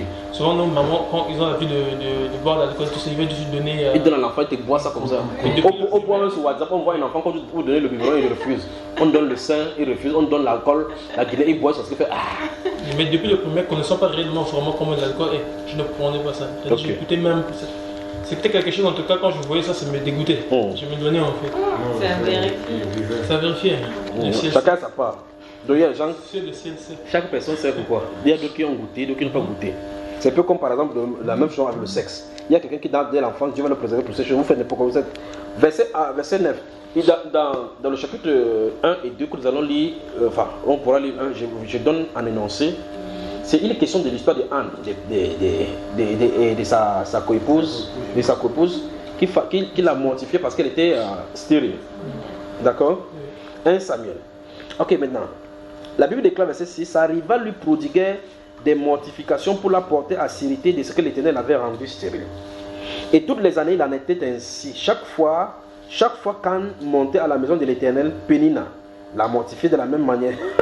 Tu es parti, je crois que tu devais réfléchir à la grossesse. Alors elle pleurait et ne mangeait point. Elkana, son mari, lui disait, Anne, pourquoi pleures-tu? Il ne suis pas ton chéri. Quand tu ne manges pas, pourquoi ton cœur est-il triste? Est-ce que je ne vaux pas pour mieux plutôt que 10 fils? Oh. On y va, hein? C'est quoi ça, ma soeur? C'est ce qu'on remplit dans le truc là, hein? Oui, il faut m'en regarder là. Anne se leva après que l'on eut bu. Nous sommes au verset 9 là maintenant. Anne se leva après que l'on eut mangé et bu à Silo. Le sacrificateur Élie était assis sur un siège. Regardez-vous de ce qu'on a lu dans le livre de Luc chapitre 10 aujourd'hui là, d'accord? Le sacrificateur Élie était assis sur un siège près de l'un des poteaux du temple de l'Éternel. Et l'amertume dans l'âme, elle pria l'Éternel et versait des pleurs. Elle fit un vœu en disant, Éternel des armées, si tu daignes regarder à l'affliction de ta servante, si tu te souviens de moi et n'oublie point ta servante, et si tu donnes à ta servante un enfant mâle, je le consacrerai à l'Éternel pour tous les jours de sa vie, et le roison ne passera point sur sa tête. Verset 12. Comme elle restait longtemps en prière devant l'Éternel, Élie observa sa bouche. Anne parlait dans son cœur et ne faisait que remuer les lèvres, mais on n'entendait point sa voix. Élie pensait qu'elle était ivre. Vous êtes là? Oui. Le sacrificateur pensait qu'elle était ivre. Justement, parce qu'en fait, il est dit dans le livre de Lévitique, que eux, ils ne doivent pas boire lorsqu'ils entrent dans cette tente-là. Ils vont donner la correction aux gens pour enseigner ce qui est pur et ce qui est impur. On a vu ça aujourd'hui, non? Maintenant. Et il lui dit, jusqu'à quand seras-tu dans l'ivresse? Bon, maintenant, quand on est ivre, on balance des mots. On dit clairement qu'elle priait, sa bouche seulement qui bougeait. Mais donc ça dit qu'elle ne titubait pas. On a pensé qu'elle était ivre. Donc ça dit que tu peux être ivre en te maîtrisant. Ivre, ça ne veut pas dire qu'on casse des choses, même qu'on oublie un besoin ou on barade. Cette façon-ci, celui-là a compris qu'il était ivre parce que ça veut dire qu'il y a un style d'ivresse que tu peux être calme. Mais que tu es déjà ivre. Ok. Et il lui dit, jusqu'à quand seras-tu dans l'ivresse? Fais passer ton vin. Fais passer ton... Qu'est-ce que veut dire faire passer ton vin? Que s'il te plaît, arrête. Non, que arrête ton histoire là. Arrête de boire. Vous savez moi? Verset 15. Anne répondit, non, mon Seigneur. Je suis une femme qui souffre en son cœur. Je n'ai, écoutez, il faut enseigner 1, 2, 3. Je n'ai bu ni vin. Vous ne voulez pas lire?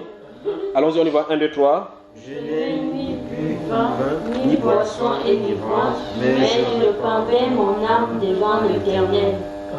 C'est fini? Ne prends pas ta servante pour une femme pervertie, car c'est l'excès de ma douleur et de mon chagrin qui m'a fait parler jusqu'à présent. Le serviteur Élie a dit à cette femme-ci qu'elle est quoi? Ivre. Parce qu'elle a bu du vin. Cette femme a dit que non, je ne suis pas une femme.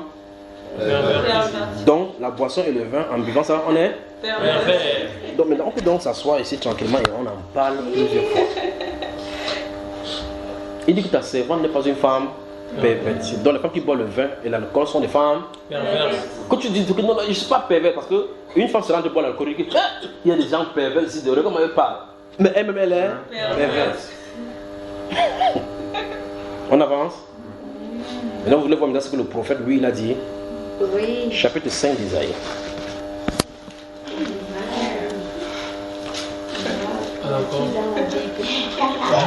La Bible parle de tous les sujets. Même les avions.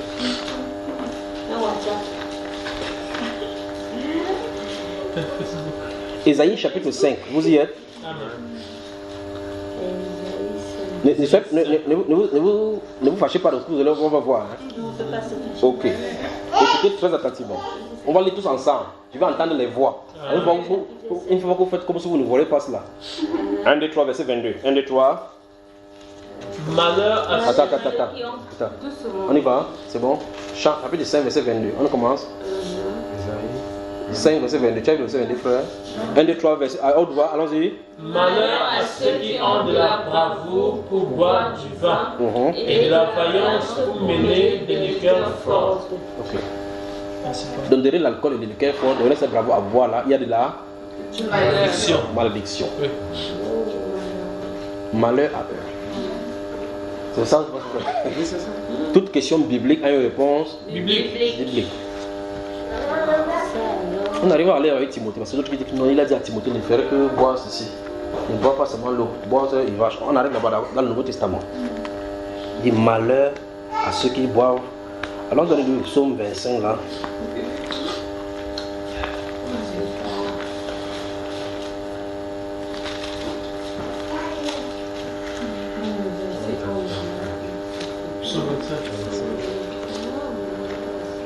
Regardez le verset. Si vous êtes, je vous donne de. On y va? Oui. Lisons le verset 12 à 16 et puis je vais donner un prochain verset. Quel est le verset 25, verset 12 à 16. Quel est l'homme qui craint l'Éternel? L'Éternel lui montre la... Non, attends. Vous que vous lisez ensemble. Vous allez comprendre pourquoi c'est facile de liser. Ici que vous lisez ensemble. Si vous êtes prêts, on y va. 1, 2, 3. Quel est l'homme qui craint l'Éternel? L'Éternel lui montre la voie qu'il doit choisir. Son âme reposera dans le bonheur et sa postérité possédera le pays. Oui. L'amitié de l'Éternel est pour ceux qui le craignent et son alliance leur donne instruction. On peut s'asseoir là-bas. Donc l'alliance de Dieu On dit que l'amitié de l'Éternel est pour ceux qui le craignent. Et on sait que la crainte de Dieu, c'est l'observance de ses commandements. Et son alliance lui donne instruction. Donc, on dit que si on va dans les alliances de Dieu, on sera instruit. On ne vient pas donc pour donner sa pensée, ni ce qu'on pense, parce que d'autres personnes pensent telle chose. Il faut entrer dans la pensée de Dieu pour voir, dans cette alliance, voici une alliance qu'il a de placer avec Israël, par rapport aux choses saintes et aux choses qui sont impures. Et tout à l'heure, quand nous parlions, nous avons vu clairement que celui qui vous a appelé est saint. Soyez saint, parce que celui qui vous a appelé est saint. Il est selon qu'il est écrit. C'est écrit où? Quand il faisait cette alliance-là. Quand il a dit soyez saint, comme je suis saint. Donc tu dois être quoi? Saint. Et on a dit soyez saint dans tous vos conduites. Où est le gobelet là? Apporte un gobelet. Donc on va voir un exemple pour vous saisir ce que je veux dire.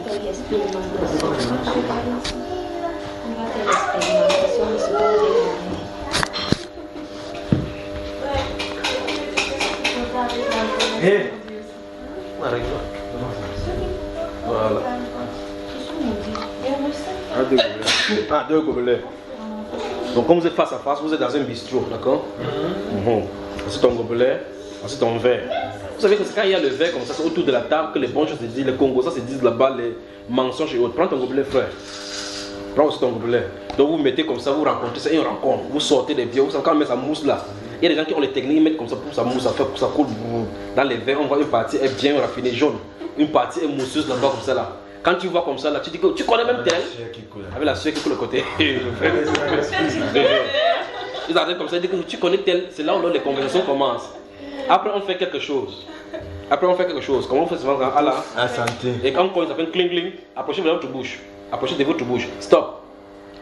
La Bible déclare, soyez saints dans toute votre conduite. Avant de faire comme ça, que ça touche dans tes lèvres, tu dois poser la question, est-ce que cette conduite c'est sain? Déposez vos verres. Donc désormais, voilà comment il faut poser la question. Parce que nous avons vu que l'alcool tel que c'est défini là-bas dans le livre de Lévitique, je peux te dire dans l'Alliance, qui est une loi perpétuelle, il dit que c'est afin qu'on discerne ce qui est saint et ce qui est impur. Et il dit, soyez saints dans toute votre conduite. Et nous avons vu quand nous parlions de cela, votre comportement, votre regard, votre, ce que la sanctification c'est dans plusieurs domaines. Vous avez moi. Donc vous en tous, réfléchissez bien. Est-ce que c'est sain? Si la réponse est oui, bois ça bien. Ne te retiens pas. D'accord? Mais nous allons voir maintenant dans le psaume 104, le vin qui régit le cœur de l'homme. Ouvrons le psaume 104. Et on va prendre ça en parallèle maintenant avec le livre d'Ésaïe. Et puis on va s'arrêter. Psaume 104, vous y êtes. Versets 14 et 15.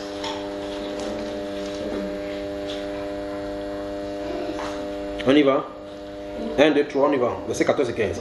Il fait germer l'herbe pour le bétail et les plantes pour les besoins de l'homme, afin que la terre produise de la nourriture. Le vin qui réjouit le cœur de l'homme et fait plus que lui resplendit son visage, et le pain qui soutient le cœur de l'homme. Voilà, c'est bon. Donc on dit ici que le vin réjouit le cœur de l'homme. Merci beaucoup. Ça, c'est un pasteur qui se tient devant moi, enseignant les saintes écritures. Il me dit que frère Junior, tu ne comprends rien. La Bible dit que le vin réjouit le cœur de l'homme. Donc le vin réjouit le cœur de l'homme. On dit que ça réjouit le cœur de l'homme plus que lui-même qui respecte son visage. Parce que si quelqu'un peut être fâché comme ça, quand vous voyez dans les trucs là-bas, quelqu'un peut s'asseoir en boîte ou bien d'aller marquer, vous essuyez lui son visage, il n'est pas content. Ça veut dire que le vin fait ressortir. Demandez à celle-ci d'aller dans la chambre comme ça, et celle-là va venir. Ça va dans la chambre. Allez-y, regardez quelqu'un. Va dans la chambre. Et la Bible déclare que le vin réjouit qui est quoi? Le cœur de l'homme. Et fait resplendir plus que lui son visage. Donc ça veut dire que tu peux donner le vin à quelqu'un, ça veut dire que waouh, c'est mieux que l'huile de palme quand tu vas le donner, ou bien l'huile de palme qu'il faut. Ouais. Maintenant, je veux que vous preniez, gardons à l'esprit ici, Jérémie chapitre 17. Comment ça? Vous y êtes? Vous êtes non? Jérémie chapitre 17.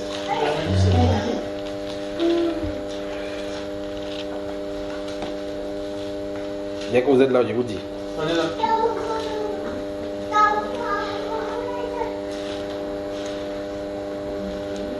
On y va. Oui. Jérémie chapitre 17. Le frère n'a pas encore trouvé là-bas.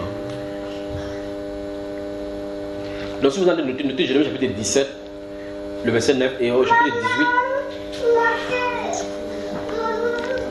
18. Jérémie chapitre 17, le verset 9 et on va lire le chapitre 18, le verset 12 et on va lire dans Proverbe. On y va maintenant. Oui. Nous commençons par Jérémie chapitre 17, verset 9. Verset 9. 1, 2, 3. Le cœur est tortueux par-dessus tout, et il est méchant. Qui peut le connaître?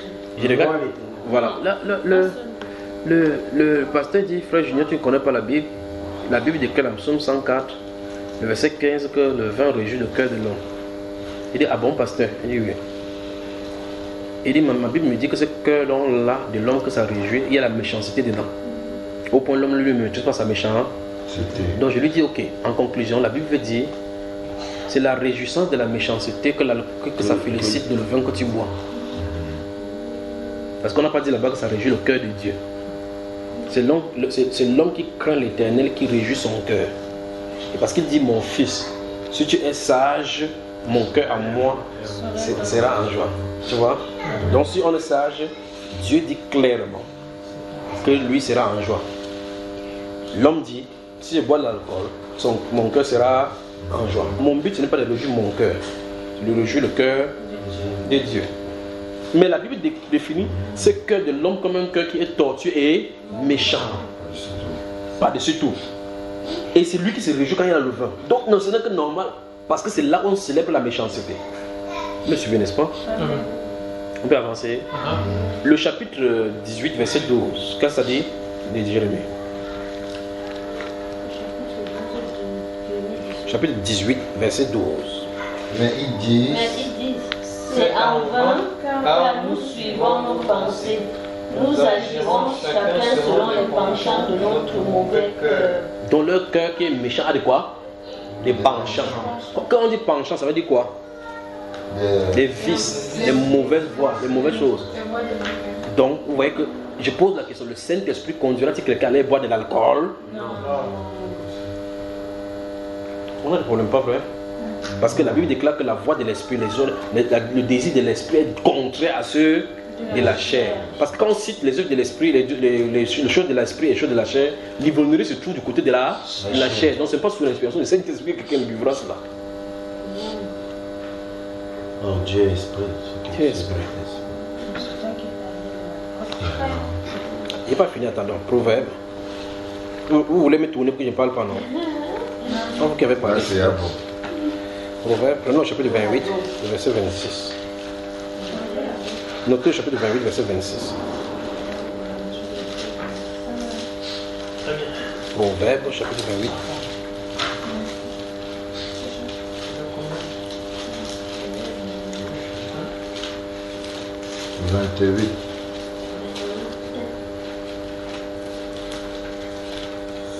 Vous y êtes? 1, 2, 3. celui qui a confiance. Lisez bien, allons-y. Celui qui a confiance dans son propre cœur est un insensé. Donc je me reprends le mot, il dit que je connais mes capacités. Je peux boire, je me maîtrise. Quand je bois, il ne saoule pas, je connais ma limite. Donc tu as confiance dans ton propre cœur, tu es un... Verset 26. Encore. Celui qui a confiance dans son propre cœur est un insensé.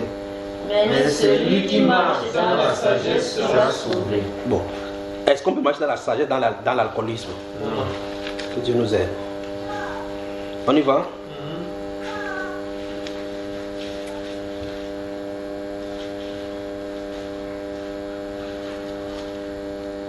Continue le verset. Celui qui donne aux pauvres n'éprouve pas la misère, mais celui qui ferme les yeux échange de malédiction. Ok, de toute façon. Alors, chapitre 23 maintenant. Et s'il y a deux passages qu'au sortir de cet enseignement-ci, de ce questionnement, si vous allez retenir, c'est ce que nous allons lire maintenant. Et Ésaïe chapitre 5, verset 22. Malheur à ceux qui ont la bravoure pour boire de l'alcool et pour mélanger les liqueurs fortes.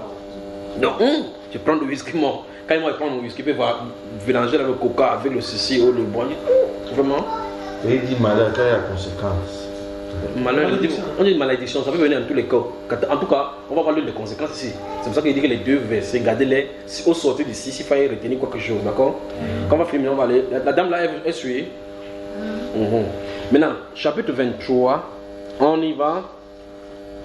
C'est moi qui vais lire. On y va. Je vais lire à partir du verset 29. Suivez très attentivement. Je ne sais pas si c'est la même chose qui est dans votre chose là. Ok, regardez.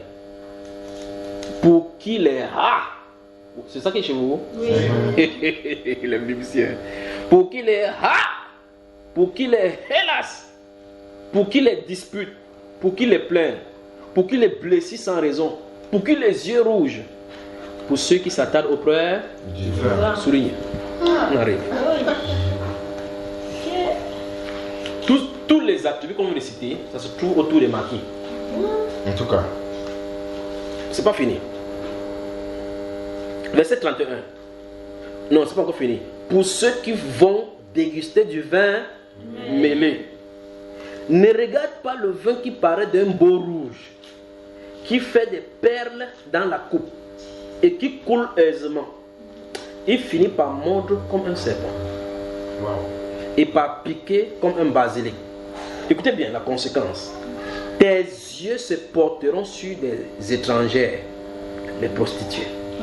Elle commence à regarder les formes de femmes après avoir bu du vin. Et ton cœur parlera d'une manière perverse. Tu seras comme un homme couché au milieu de la mer, comme un homme couché sur le sommet d'un mât. Après tu vas crier, on m'a frappé, je n'ai point de mal, on m'a battu, je ne sens rien. Quand me réveillerai-je? J'en veux encore. Dis le Saint Écritures. C'est le cœur qui se réjouissait par le vin là-bas qui donne le cœur. Voilà, ça nous entraîne. Parce qu'on dit que ça finit par mordre comme un serpent. Quand ne regarde pas comme on regarde. Vous savez ce qui se passe? Le vin comme le diable. En tout cas. Satan. Alors, le Saint-Esprit nous explique. Un de ces jours, j'étais en train de prêcher quand c'était en 2000, combien 2010, 2000. J'étais en train d'enseigner les enfants. Il y a des enfants, comme je dis, quand ils enseignent les mathématiques, j'enseigne. Après, je bombarde, soyez concentrés ici. Je bombarde toujours la Bible. J'ai enseigné j'ai enseigné un garçon, il a son grand frère. Vous savez, les enfants des familles aisées. Et puis il me dit, je m'en vais là, j'ai invité la table à une fête là. Je ne sais pas pourquoi il parlait. J'ai prêché sur le sujet-ci. Prêché grave. Après, il finit mathématiques au tableau, il dépose la craie. J'ai prêché pendant près de 3 heures sur ça. Il est allé à ce mariage là. C'est après celui lui qui veut me raconter. C'est pour ça que vous voyez que si le Saint-Esprit n'est pas là, c'est pas ton cœur, tout ce que tu fais, c'est des histoires. Il s'est habillé avec sa veste comme ça, il est venu s'asseoir. Le lieu où on est venu lui donner, c'est là où on a posé le vin avec les vous savez, comme les vins là, les vins, on ne voit pas n'importe quel style de verre. Il y a des verres avec des coupes bizarres là, comme ça, là, on met pour montrer que c'est le VIP. On l'a positionné dans la table de VIP avec les mariés, avec les gens, ses amis là-bas, parce que ce sont ses amis qui se marient. Il était là. Il m'a dit, Junior, tu n'es pas bien. Hein? Il dit, c'est quoi? Il dit que toute la soirée, c'est ta voix qui entendait dans mon esprit. Il dit qu'il restait là-bas. Tout ce que les amis là disaient, il entendait seulement, ne regarde pas d'un vin avec des yeux qui ont des courants d'eau. Il voyait le vin là-bas, il entendait le verset dans son esprit. Il dit, la tension était forte en lui. Vous savez, quand vous êtes à la table VIP, on ne sait pas tout le monde comme avant. Vous asseyez là-bas, vous servez d'abord, vous avez des choses que vous pouvez manger le temps que les autres arrivent. Vous êtes en priorité. Il est resté comme ça là. Ses amis parlent, il parle d'intéressement, ne regarde pas d'un vin. Il dit quand j'enlève, il n'a pas le choix parce que la table était devant moi. Donc quand j'ai tourné mes yeux, il regardait en haut, il dit Dieu. Dans l'intérieur de lui, c'était la bataille. Et quand il tourne, il regarde, il vient encore, il voit comment le vin là. Est-ce que ça montre que c'est rouge dans le verre et quand le verre est bien propre là, ça scintille seulement. Il dit en tant que nerveux que ce qui brille, ce qui scintille. La Bible dit que ce qui scintille là, il finit par mordre. Vous savez ce qu'il a dit, frère? Celui qui me dit, il fait comme ça, prier. Il dit, Junior, j'ai regardé comme ça, c'était plus fort que moi. Il a regardé Dieu en l'air comme ça. Ses amis sont là. Il dit que Seigneur, pardonne-moi, c'est plus fort que moi. Il a porté, vous avez bu. Il a bu. Que Junior me laisse tranquille. Là où c'est toujours à 30 km de moi, j'ai parlé moi à midi, j'ai fini là-dedans. Donc, mais la voix, là, pour chasser jusque-là. Son petit frère converti aujourd'hui, celui que j'ai enseigné au tableau, sa maman et son papa, quand il vient à chaque fois, il dit c'est Junior qui t'a fait cela. Mais je me demande bien, est-ce qu'il a fait du mal à ce que son fils croit au Seigneur Jésus? Son fils maintenant, comme il était catholique, quand il a vu la vérité, il a dit qu'il ne fait plus. Maintenant, lorsqu'il fait ces choses-là, celui-ci, il voit le vin. Il entend cette voix-là. Est-ce que je suis là-bas? Non. Finissons avec l'histoire de Timothée. Comme ça, commencez, donne la référence, frère.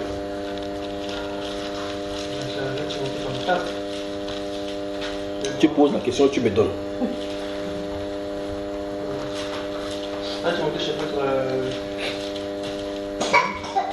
Donne le verset au frère.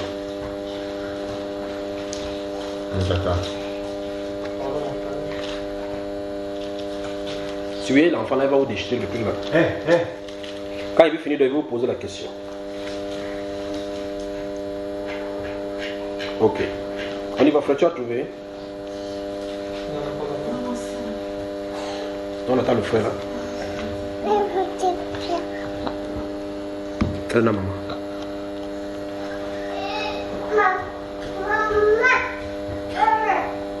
Frère, on attend le verset préféré des Soula. On a dit ce que vous ne connaissez pas, vous demandez au mari. C'est le mari qui comme ça. Comment, frère? Alors répète comme ça reste aussi en toi.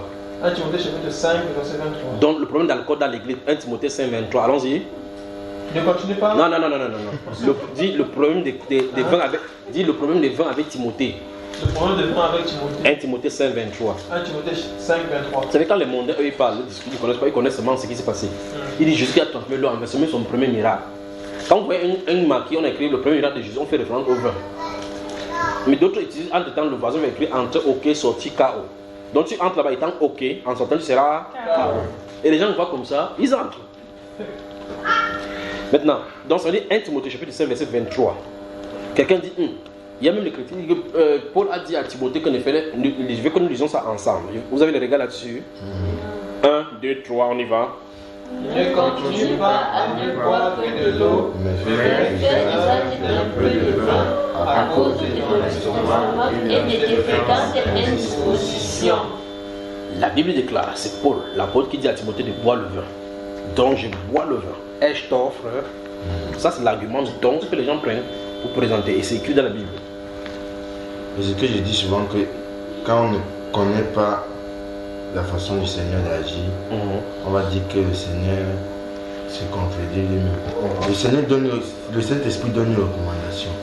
Bon, en quoi ça me concerne, moi, en tant que chrétien, je dois le faire? Parce que non, ça ne concerne pas le chrétien, c'était un message à Timothée, c'est pas à tous les autres. Qu'est-ce que quelqu'un qui a cette même chose veut prendre pour appliquer sur lui doit respecter? Quelles sont les conditions qu'il doit respecter dans ce passage? Déjà, est-ce que c'est à lui qui s'adressait? Bonne question. Puisque si tu prends comme ça, on va dire là-bas que prête la parole. À toute occasion favorable ou pas. Tu dis que tu prends la parole, c'est à toi qu'on l'a adressé. Là, je sais laisser on peut appuyer pour dire qu'il s'agit de tous ceux qui sont envoyés prêcher. Allons-y. Recommençons encore verset 23. Allons-y, 1, 2, 3. Ne continue pas à ne boire que de l'eau. Stop. Donc, alors qu'on a décrit à cette personne-ci, qu'est-ce qu'il buvait? De l'eau. On a des problèmes donc, ici. Donc, quelqu'un dit que voilà même Timothée qui buvait du vin. Timothée ne buvait pas de vin. Ça veut dire que Timothée buvait que de l'eau. Le Saint-Esprit dit prends un peu. On a dit quoi hein? Fais-en usage de son estomac. On n'a pas dit qu'il boit. On dit qu'il fait usage. Ça veut dire qu'il avait un problème. Ça veut dire, non seulement que ça veut dire qu'il a un problème, mais il faut qu'on regarde les conditions. Première condition, on a de lui dire de boire alors qu'il ne buvait pas. Et on n'a pas de lui dire de boire, on dit qu'il fasse usage. Quand il fait usage, ça veut dire qu'il utilise ça pour un but bien précis. Et on dit que faire donc usage, entourer un peu. Le Saint-Esprit a transformé ça en petit Un peu. Vous avez souligné un peu. Quand vous avez fini un peu, il n'y a pas de mot cheveux. Il dit un peu.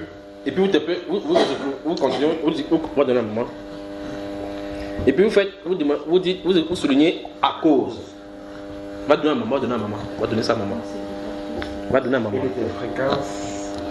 À cause. Donc, ça veut dire que c'est quelque chose qui s'est passé afin qu'on lui recommande, le Saint-Jésus lui recommande de prendre cela, d'en faire usage. Bon, si un chrétien te pose la question, parce que sachant qu'il ne peut pas mentir, si tu vois pourquoi, tu dis il a dit ça à Timothée. Timothée avait quel problème? Un problème d'estomac. Toi, tu as un problème d'estomac? Hein? Non. S'il a un problème d'estomac, il y a une condition. Avant que tu n'aies un problème d'estomac, tu buvais seulement de l'eau. C'est à savoir. Parce que si tu ne respectes pas ces conditions, oublie ça très rapidement. Donc ça veut dire que c'est moi particulièrement que ça peut même concerner. Vous comprenez, non? Donc si plus tard j'ai mal d'estomac, si la reconnaissance du me dit maintenant qu'il pense là, je suis en règle de le faire. Mais si toi tu as bu l'alcool et autres là-bas, ça ne te concerne pas. Donc tu cherches les paracétamol ou bien le comprimé. C'est pas frère? Parce que version on peut dire que Timothée a suivi le temple. Parce que Timothée, parce que en usant un peu là. oui. Non, Timothée n'a jamais suivi. Le Saint-Esprit lui a parlé. J'ai dit on peut appuyer. Si on peut, s'il le dit, s'il appuie, ça va percer. Il a ce Saint-Esprit qui lui a dit de le faire. C'est une D'accord. exception à la règle. On y va. C'est bon? Il y a une dernière question. C'est bon? Il peut finir maintenant. Oui. 1 Corinthiens chapitre 6. 1 Corinthiens chapitre 6. Chaque fois qu'il fait doucement, je vous observe. J'attends que vous assimiliez bien avant que je n'avance. Quand vous sortez des questions d'ici à là, des coques à l'âne, coquets, canards, au dindon. Vous avez moi, c'est moi qui vais lire cette fois-ci, d'accord? 1 Corinthiens chapitre 6. Je veux que vous regardez très attentivement. Et donc, s'il y a d'autres passages qu'il faut méditer dessus, des passages vraiment profonds, c'est ici. Chapitre 6, je vais que vous regardez le verset 12. Je vais lire à partir du verset 12, si je m'arrête. On y va? Tout m'est permis. Non, ne lisez pas, c'est moi qui vais lire. Je veux que vous regardez cette fois-ci. Tout m'est permis. Quelqu'un dit, y compris boire de l'alcool. Y compris boire de l'alcool. C'est pas ça. Pourquoi je me regarde comme ça, frère?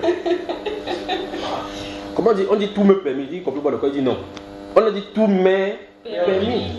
Y compris boire de l'alcool. Absolument. Ouais. Y compris aller chez les prostituées. Ouais. C'est ça, frère. Y compris vivre dans la corruption. Tout m'est permis. Mais regarde le suivant. Mais tout n'est pas utile. Je pose la question. Tu vois l'alcool, lui. En quoi ça t'est utile? Pourquoi tu le fais? Où est la question là, n'est-ce pas? Oui, regarde quoi. J'ai rien dit. Frère, je sais pourquoi tu le juges. Ça me pousse à poser la question, donc vous aussi. C'est pour ça que vous allez voir comment l'apôtre dit que nous étions aussi de la même nature que eux, ainsi de suite, nous vivons dans cette corruption-là. Parce qu'en réalité, si vous posez des questions, vous allez vous rendre compte que vous vous trouvez seulement dedans parce que la société fait comme ça. Il n'y a pas. Quel est son rôle pour vous? Vous le faites pourquoi? Pour que ça réjouit ton cœur, la Bible dit que cette colère est au-dessus, tu d'arroser la méchanceté qui est à l'intérieur. Vous comprenez? Parce que si ton cœur est joyeux, c'est dans seulement bénir l'Éternel. Tout joyeux, bénissons l'Éternel. Pas tout joyeux, allons un peu dans le maquis. Vous comprenez ça, frère? Comment? Si je peux me permettre. Est-ce qu'elle parle? Je veux entendre ça. Mais elle est devant moi, je n'entends pas, frère. Oui. Si je peux me permettre. Oui. Certains médecins, par rapport à la question, certains médecins, tes médecins disent, voilà, disent que un peu d'alcool, ça fait du bien. Lequel bien? Que le corps humain a besoin de l'alcool. La preuve, c'est que certains médicaments aussi contiennent. Non, c'est même pas là le problème. Parce qu'en réalité, regardez bien, je veux que vous compreniez le vrai nom des médicaments. Oui. Il faut qu'on soit clair ici. Oui. Le vrai nom des médicaments, c'est poison. En principe. Comment tu dis le principe? C'est son nom là-bas. C'est pas que c'est son poison, c'est comme ça qu'on les appelle.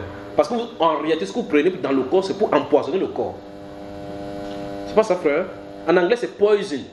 Quand tu achètes le poison, vous ne savez pas ça là, hein? Tous les produits chimiques qu'on prend, ça va au niveau du règne. N'est-ce pas? Pour faire quoi?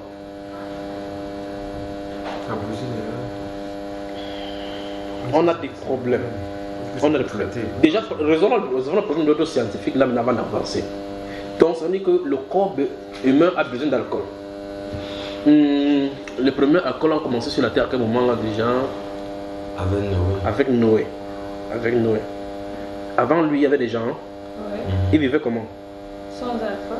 Et ils vivaient plus longtemps. Dans leur corps, on n'avait pas besoin d'alcool, c'est ça? Quand quelqu'un dit bêtise. Bêtise. Voilà, on avance.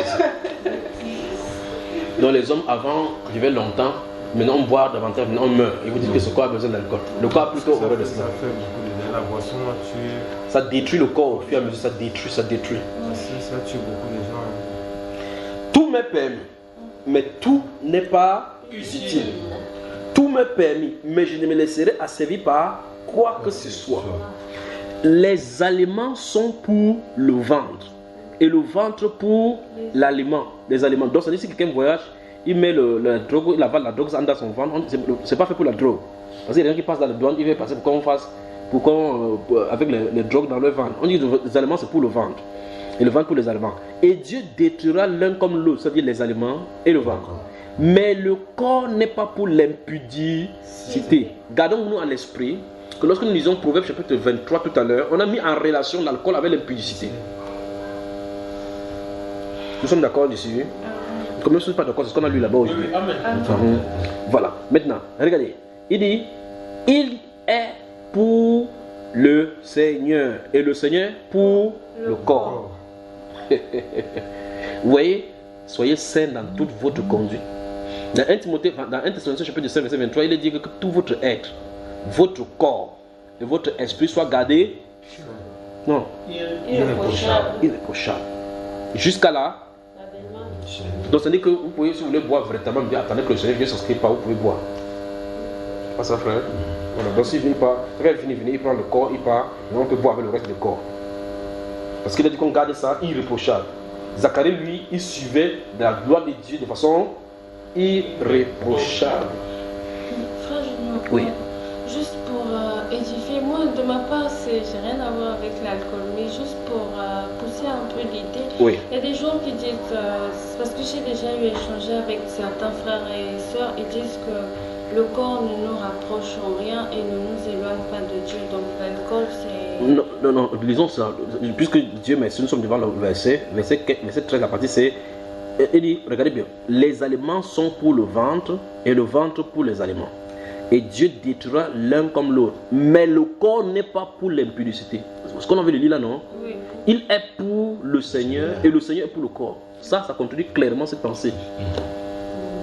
On va lire ça au verset 19 tout à l'heure, verset 20 en bas. Il dit, et Dieu qui a ressuscité le Seigneur, nous ressuscitera aussi par sa puissance. Ne savez-vous pas que vos corps sont des membres de Christ? Le verset c'est encore contredit cela. Prendrais-je donc les membres de Christ pour en faire des membres d'une prostituée? L'homme, avec ces versets, on commence à lire en parallèle avec le Proverbe chapitre 23 que nous avons lu. On a vu clairement pour qui les a, pour qui les ceci, pour qui les hélas, pour qui les yeux rouges. Les yeux rouges c'est sur le corps. À l'issue, il fait qu'on ait bu l'alcool. Il dit ta langue va te parler, ton cœur va se tordre, il va s'incliner vers l'étranger, tu vas parler léger. Il va vivre dans l'impudicité parce qu'ils se sont saoulés la gueule. C'est pas frère? Puis il dit, prendrais-je donc les membres de Christ pour en faire les membres d'une prostituée? Il dit, loin de là, c'est-à-dire jamais. Ne savez-vous pas que celui qui s'attache à la prostituée est un seul corps avec elle? Car elle dit les deux devenant une seule chair, pour parler maintenant des relations sexuelles.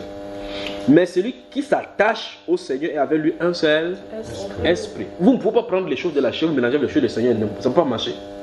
Ou bien on vit selon la chair, ou bien on vit selon l'esprit. Fuyez l'impudicité. L'impudicité ici c'est au sens propre maintenant. Mais là maintenant on peut globaliser. Parce qu'en réalité on quitte de l'alcool pour l'impudicité. Quelque autre péché qu'un homme commette, ce péché est hors du corps. Mais celui qui se livre à l'impudicité pêche contre son propre corps. Ne savez-vous pas que votre corps est le lieu de résidence du Saint-Esprit qui est en vous? C'est ça, le temple, le lieu de résidence. D'accord? Que vous avez reçu de Dieu et que vous ne vous appartenez point en vous-même. Ce dernier passage encore nous amplifie encore quelque chose. C'est-à-dire que je n'ai pas le droit sur mon corps. Ah, je bois l'alcool, ça fait quoi? Pose la question à Dieu. Dis-moi-lui que je mets un peu l'alcool dans ton temps. Il va te dire, Lévitique chapitre 10. Nous sommes d'accord, frère? Ok. Puis il dit, car vous avez été rachetés. Gardons dans l'esprit, vous ne vous appartenez point à vous. Nous sommes locataires dans ce corps. Dieu nous a prêté cela pour nous vivons en attendant pour qu'il nous prenne pour aller quelque part. Et le corps que nous avons maintenant et le corps que nous avons futur, nous n'avons pas quoi faire quoi que ce soit pour cela. Et que vous ne vous appartenez point à vous-même, car vous avez été rachetés à un grand prix. Glorifiez donc Dieu dans votre corps. Il dit glorifiez donc Dieu dans votre corps et dans votre esprit qui appartient à Dieu. Comment donc glorifier Dieu dans votre esprit? Alors dans 2 Corinthiens, la finition, je crois que j'espère qu'il va finir ça aujourd'hui. C'est quoi cette histoire? 2 Corinthiens, au chapitre 5.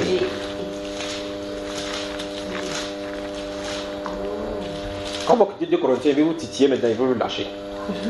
2 Corinthiens, chapitre 5. Vous y êtes? Permettez-moi de trouver 2 Corinthiens chapitre 5 dans ce livre-ci. Le verset 15, 14 et 15 nous intéresse là, regardez. On y va? 2 Corinthiens chapitre 15, 14, 15. Car l'amour de Christ nous presse parce que nous estimons, écoutez très attentivement, nous estimons que si un seul est mort pour tous, tous donc sont morts. Comme Christ est mort pour nous tous, alors nous tous nous sommes morts avec lui, vous le vouliez ou pas. Et puis, et qu'il est mort pour tous afin que ceux qui vivent ne vivent plus pour eux-mêmes, mais pour celui qui est mort et ressuscité pour eux. Ceci, ça concerne exactement ce qu'on vient de lire là, que votre corps appartient désormais à Dieu. Vous devez le glorifier. Donc, par conséquent, nous sommes des locataires dans notre corps. Ça nous appartient, pardon. Personne ne doit plus dire sur la terre que j'ai fait de mon cœur, de mon corps, ce que je veux. On ne peut plus dire cela. Christ est mort, oui, tu es chrétien, oui, tu appartiens à Christ, il t'a racheté. Tu lui appartiens. C'est un peu comme sous la loi. Quand tu achetais un esclave, tu lui appartenais, donc il te disait que tu montes, tu descends ou quoi que ce soit, il peut te taper, il peut faire quoi que ce soit de toi. Il peut même te percer l'œuvre, vous savez ça, frère? Parce que c'est son argent. Nous sommes les esclaves du Seigneur. Galates chapitre 5. Galates le chapitre 5. Ah, non, après Galates, on va encore lire un passage. C'est ça. Galates le chapitre 5.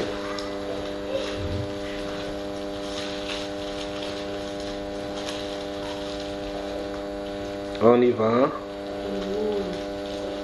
Souvenez-vous de ce que nous avons lu dans le livre de Proverbes chapitre 22, 23. Chaque fois il revient.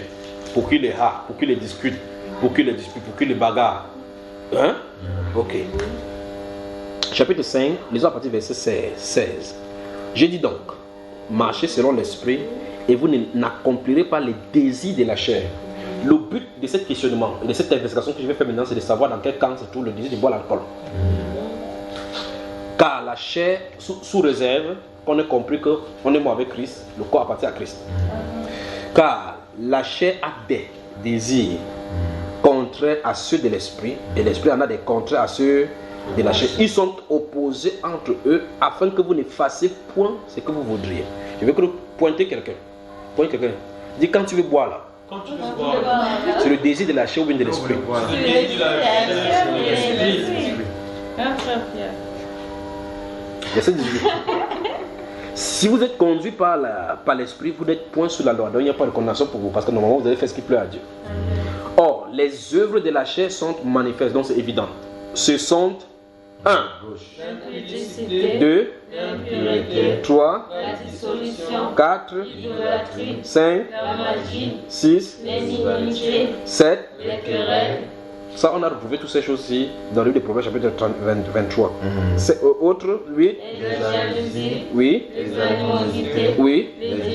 Nous allons trouver ça là aussi là-bas. Continuons. Les divisions, Oui. le sexe, Oui. l'envie, Oui. l'ivrognerie, Wonderful. l'ivrognerie, Ça se trouve dans quel coin? les œuvres de la chair, Les excès de table, et les choses. Donc semblables, c'est pour dire qu'on n'a même pas encore fini de citer. Donc pour les chairs, la chair était terrible qu'on n'a même pas fini. On a dit, donc les choses semblables, ça veut dire comment vous écrivez en français, on dit etc. Etc. C'est beaucoup. Etc. Si on continue la liste là, le Galate n'a pas fini. Mais on nous donne les grandes lignes. L'impudicité, la débauche. La débauche ou l'impudicité. Si vous remarquez très attentivement, mais je ne sais pas si on va finir vraiment là, parce que mais je crois que je vais devoir. Éphésiens 4, lisons rapidement, comme on est dans Galates, rentré rapidement, là on dit Éphésiens 4, devant. Après Éphésiens chapitre 4, lisons les recommandations du Paul l'apôtre. Vous y êtes? Oui. Éphésiens chapitre 4. Après ça, nous allons dans le livre des normes. Verset 17. Quelqu'un lit jusqu'au verset 23.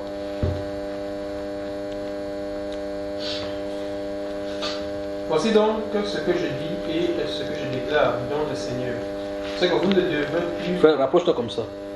Voilà. Voici donc le verset 17. Voici donc ce que je dis et ce que je déclare dans le Seigneur. C'est que vous ne devez plus marcher comme les païens, qui marchent selon la vanité de leurs pensées. Ils ont l'intelligence obscurcie. Ils sont étrangers à la vie de Dieu, à cause de l'ignorance qui est en eux, à cause de l'endurcissement de leur cœur. Ayant perdu tout sentiment, ils se sont livrés à la dissolution, pour commettre toute espèce d'impureté jointe à la cupidité. Mais vous, ce n'est pas ainsi que vous avez appris Christ.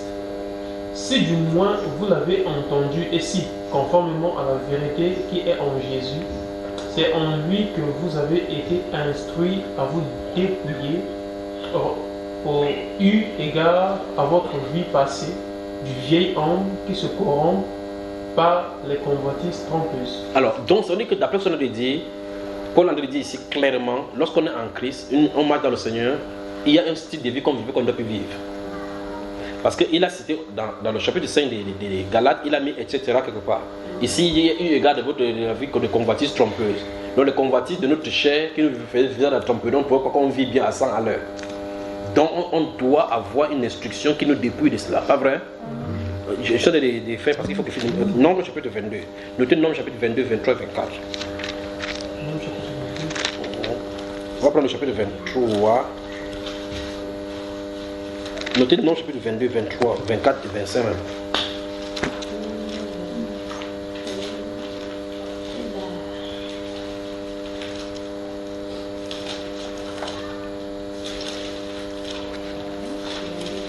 On peut noter 1 Corinthiens 10, verset 8.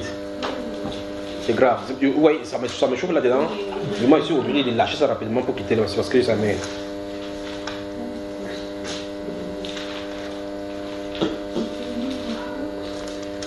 On y va. Non,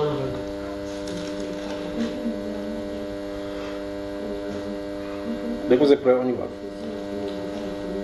Éphésiens 4, à partir de 17, jusqu'à 22. On peut aller. Ok, Nombre chapitre 25 maintenant. Regardez. Israël, pourquoi est-ce qu'il est demandé que vous preniez à partir du chapitre 22 de Nombre? Parce que c'est là où Israël marche sous la garde du Saint-Esprit. Jusqu'à ce que Balak et Balaam font suivant au chapitre 22. Et essaient par tout moyen de franchir Israël. Au chapitre 23, verset 23, il dit qu'il ne voit point d'iniquité en Israël. Parce que l'Éternel n'est pas un Dieu pour mentir ou un homme pour mentir ou quoi que ce soit. Il dit qu'il ne voit point d'iniquité en Israël. Au chapitre 25, quelque chose va se passer.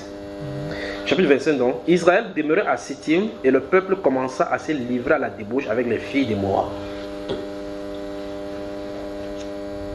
Vous avez vu ça, frère? La fille étrangère. Comment ça s'est passé? Elles invitaient le peuple au sacrifice de leur Dieu et le peuple mangea et se prosterna devant leur Dieu. Israël s'attacha à Baal-Péor et la colère de l'Éternel s'enflamma contre Israël. L'Éternel dit à Moïse, assemble-moi tous les chefs de peuple, et fais prendre les coupables devant l'Éternel en face du soleil, afin que la colère ardente de l'Éternel se détourne d'Israël. Moïse dit au juste, continue la lecture, frère.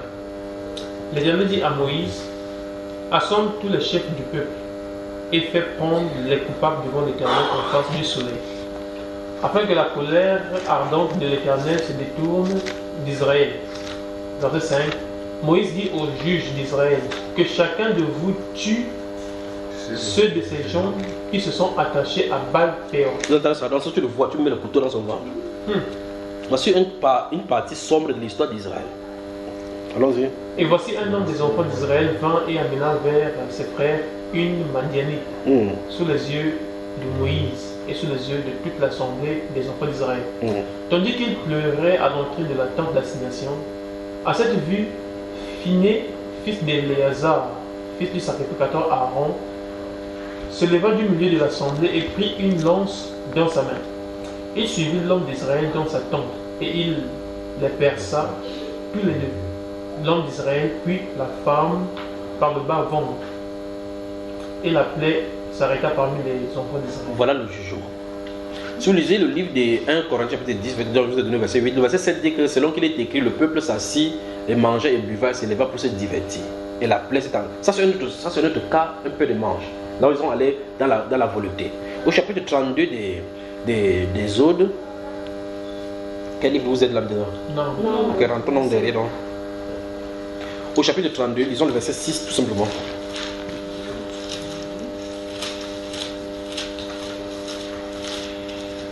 Non, 32, Exode 32. Exode chapitre 32, verset 6. Verset 6. Allons-y, frère.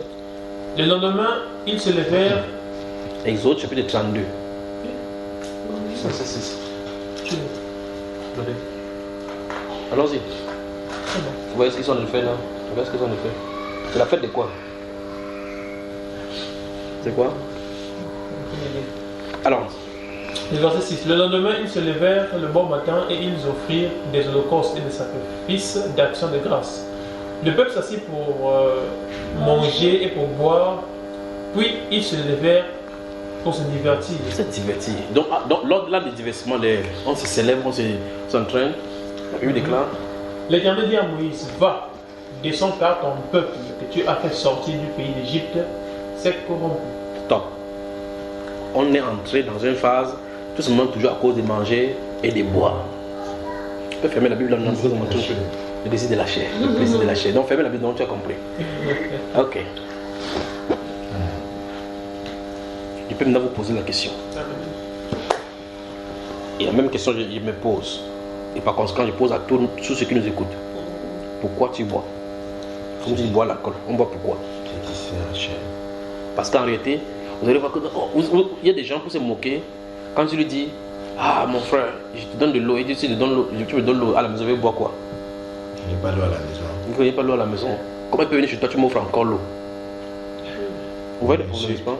Non, il m'insulte. Vous achetez une bouteille d'eau minérale peut-être à 3 dirhams pour donner à quelqu'un pour qu'il boive. Il préfère quelque chose de 2 dirhams, mais que ce soit alcoolisé. Or pourtant, il dit, ouf, je viens chez toi comme ça, j'ai soif jusqu'à. Vous remarquez, les gens sont de le faire, construire des maisons comme ça, les dalles, ils portent des choses dures. Oui, même les mécaniciens, ils travaillent sur le truc, après vous voyez, le s'assoit là-bas. Il dit qu'il faut qu'ils boivent vraiment l'alcool. Il prend l'alcool pour être tous tranquille. Un chauffeur encore qui transporte des gens pour voyager, il dit que c'est quand il boit l'alcool qu'il est lucide. N'est-ce pas, c'est pour prendre les scientifiques ou même pour le con. Il dit que c'est quand lui boit qu'il est lucide. Le scientifique dit que quand vous buvez, ça perturbe votre rétine. On a vu des profs aussi comme ça. Il est prof aussi, il dit que quand il boit, c'est là où il est inspiré. Oui. Donc ça n'a pas de démon veut boire l'alcool.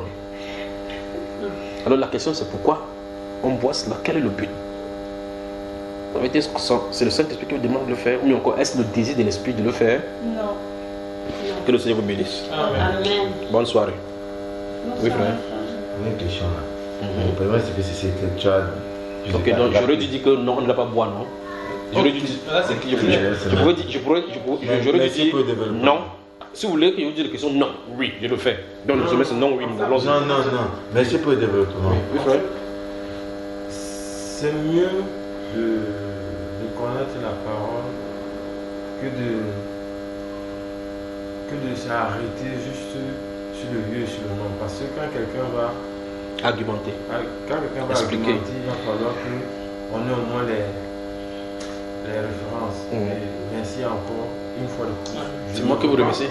Et vous remerciez votre patience. Je me repens pourquoi? Parce que si j'ai demandé, c'est pour une bonne raison. Déjà, pour moi et pour mon avancée avec le Seigneur. Et de deux, par rapport aux personnes que je croise qui. C'est un témoignage pourquoi? Parce que je buvais. Et tout ce qui est écrit dans la parole, je ne savais même pas que c'était écrit. C'est vrai, je savais qu'il y avait les versets qui parlaient de la boisson. Mais je ne savais pas réellement à quoi ça menait. Et je me rends compte que le Seigneur, dans son amour, m'a préservé de beaucoup de choses. Je sais pas, chez les Camerounais, chez nous, il y a une tribu, les Bouddhas. Eux, ils peuvent boire pendant 4 jours. Et lorsque je faisais, à l'époque, quand j'étais au marché, Mon patron, lui, parce que j'aimais le foot, c'était mon métier. Il me disait, il faut laisser. Ce que tu fais là, c'est rien. Moi aussi. Et ça m'a amené à boire et je buvais. Sincèrement, je pouvais boire 3 jours sans saouler. Et quand je commence à boire, si je bois la Guinness, je bois que la Guinness. Si tu m'apportes n'importe quoi, si je décide de boire le whisky, je prends que le whisky. Et je ne mélangeais pas. Et même ici. Et il y avait des jours où, un moment, quand j'ai commencé à connaître le Seigneur, je pouvais arriver, tu me donnes le vin, je te dis aujourd'hui je ne bois pas, pendant 6 mois. Les gens sont surpris. Et les mêmes réponses que certains donnaient me concernant, c'est les mêmes réponses qu'on donnait à certaines personnes qui prennent la décision de ne pas boire. Et à un moment, je décide que je bois encore. Je peux boire peut-être pendant 1 semaine et tout. À un moment, je disais que il va falloir que je prenne, je viens à la maison parce que quand je m'assois avec eux, ces personnes-là, voilà. Donc je disais, bon, je vais apporter à la maison. Mais aujourd'hui, je rends grâce au Seigneur parce que ce n'était pas de mes propres. Je me rends compte que Dieu, quand il a son plan avec toi, il ne va pas avec la force. Ça a été un enseignement, il ne va pas avec la force. Il y aura un moment où il va te faire assimiler. Il va te faire assimiler. Et c'est ce que j'ai pris aujourd'hui. C'est que Dieu me donne la force. Et je sais que il m'a déjà donné. Parce que même mon épouse m'a dit une fois, Dieu dit que tu ne dois plus boire. Et je n'avais pas compris les raisons pour lesquelles Dieu passait par elle pour me dire de ne pas boire. Et je mettais mes raisonnements, comme c'est écrit dans la parole de Dieu. Je mettais mes pensées, je cherchais moi-même les raisons pour lesquelles Dieu me dit de ne pas boire. Pourquoi il dit de ne pas boire? Et j'ai eu la réponse aujourd'hui. Je ne dois pas boire parce que... Amen. Qu'est-ce que ça va marcher, chérie? Ah bon, hein? D'accord. Oui. Amen. Amen. La Bible ne dit-elle pas que l'écriture est faite pour nous corriger? Nous corriger. Alors, donc, là où il y avait un problème, ça Moi, j'ignore cette méthode d'expliquer comme ça. Moi, personnellement, j'aime.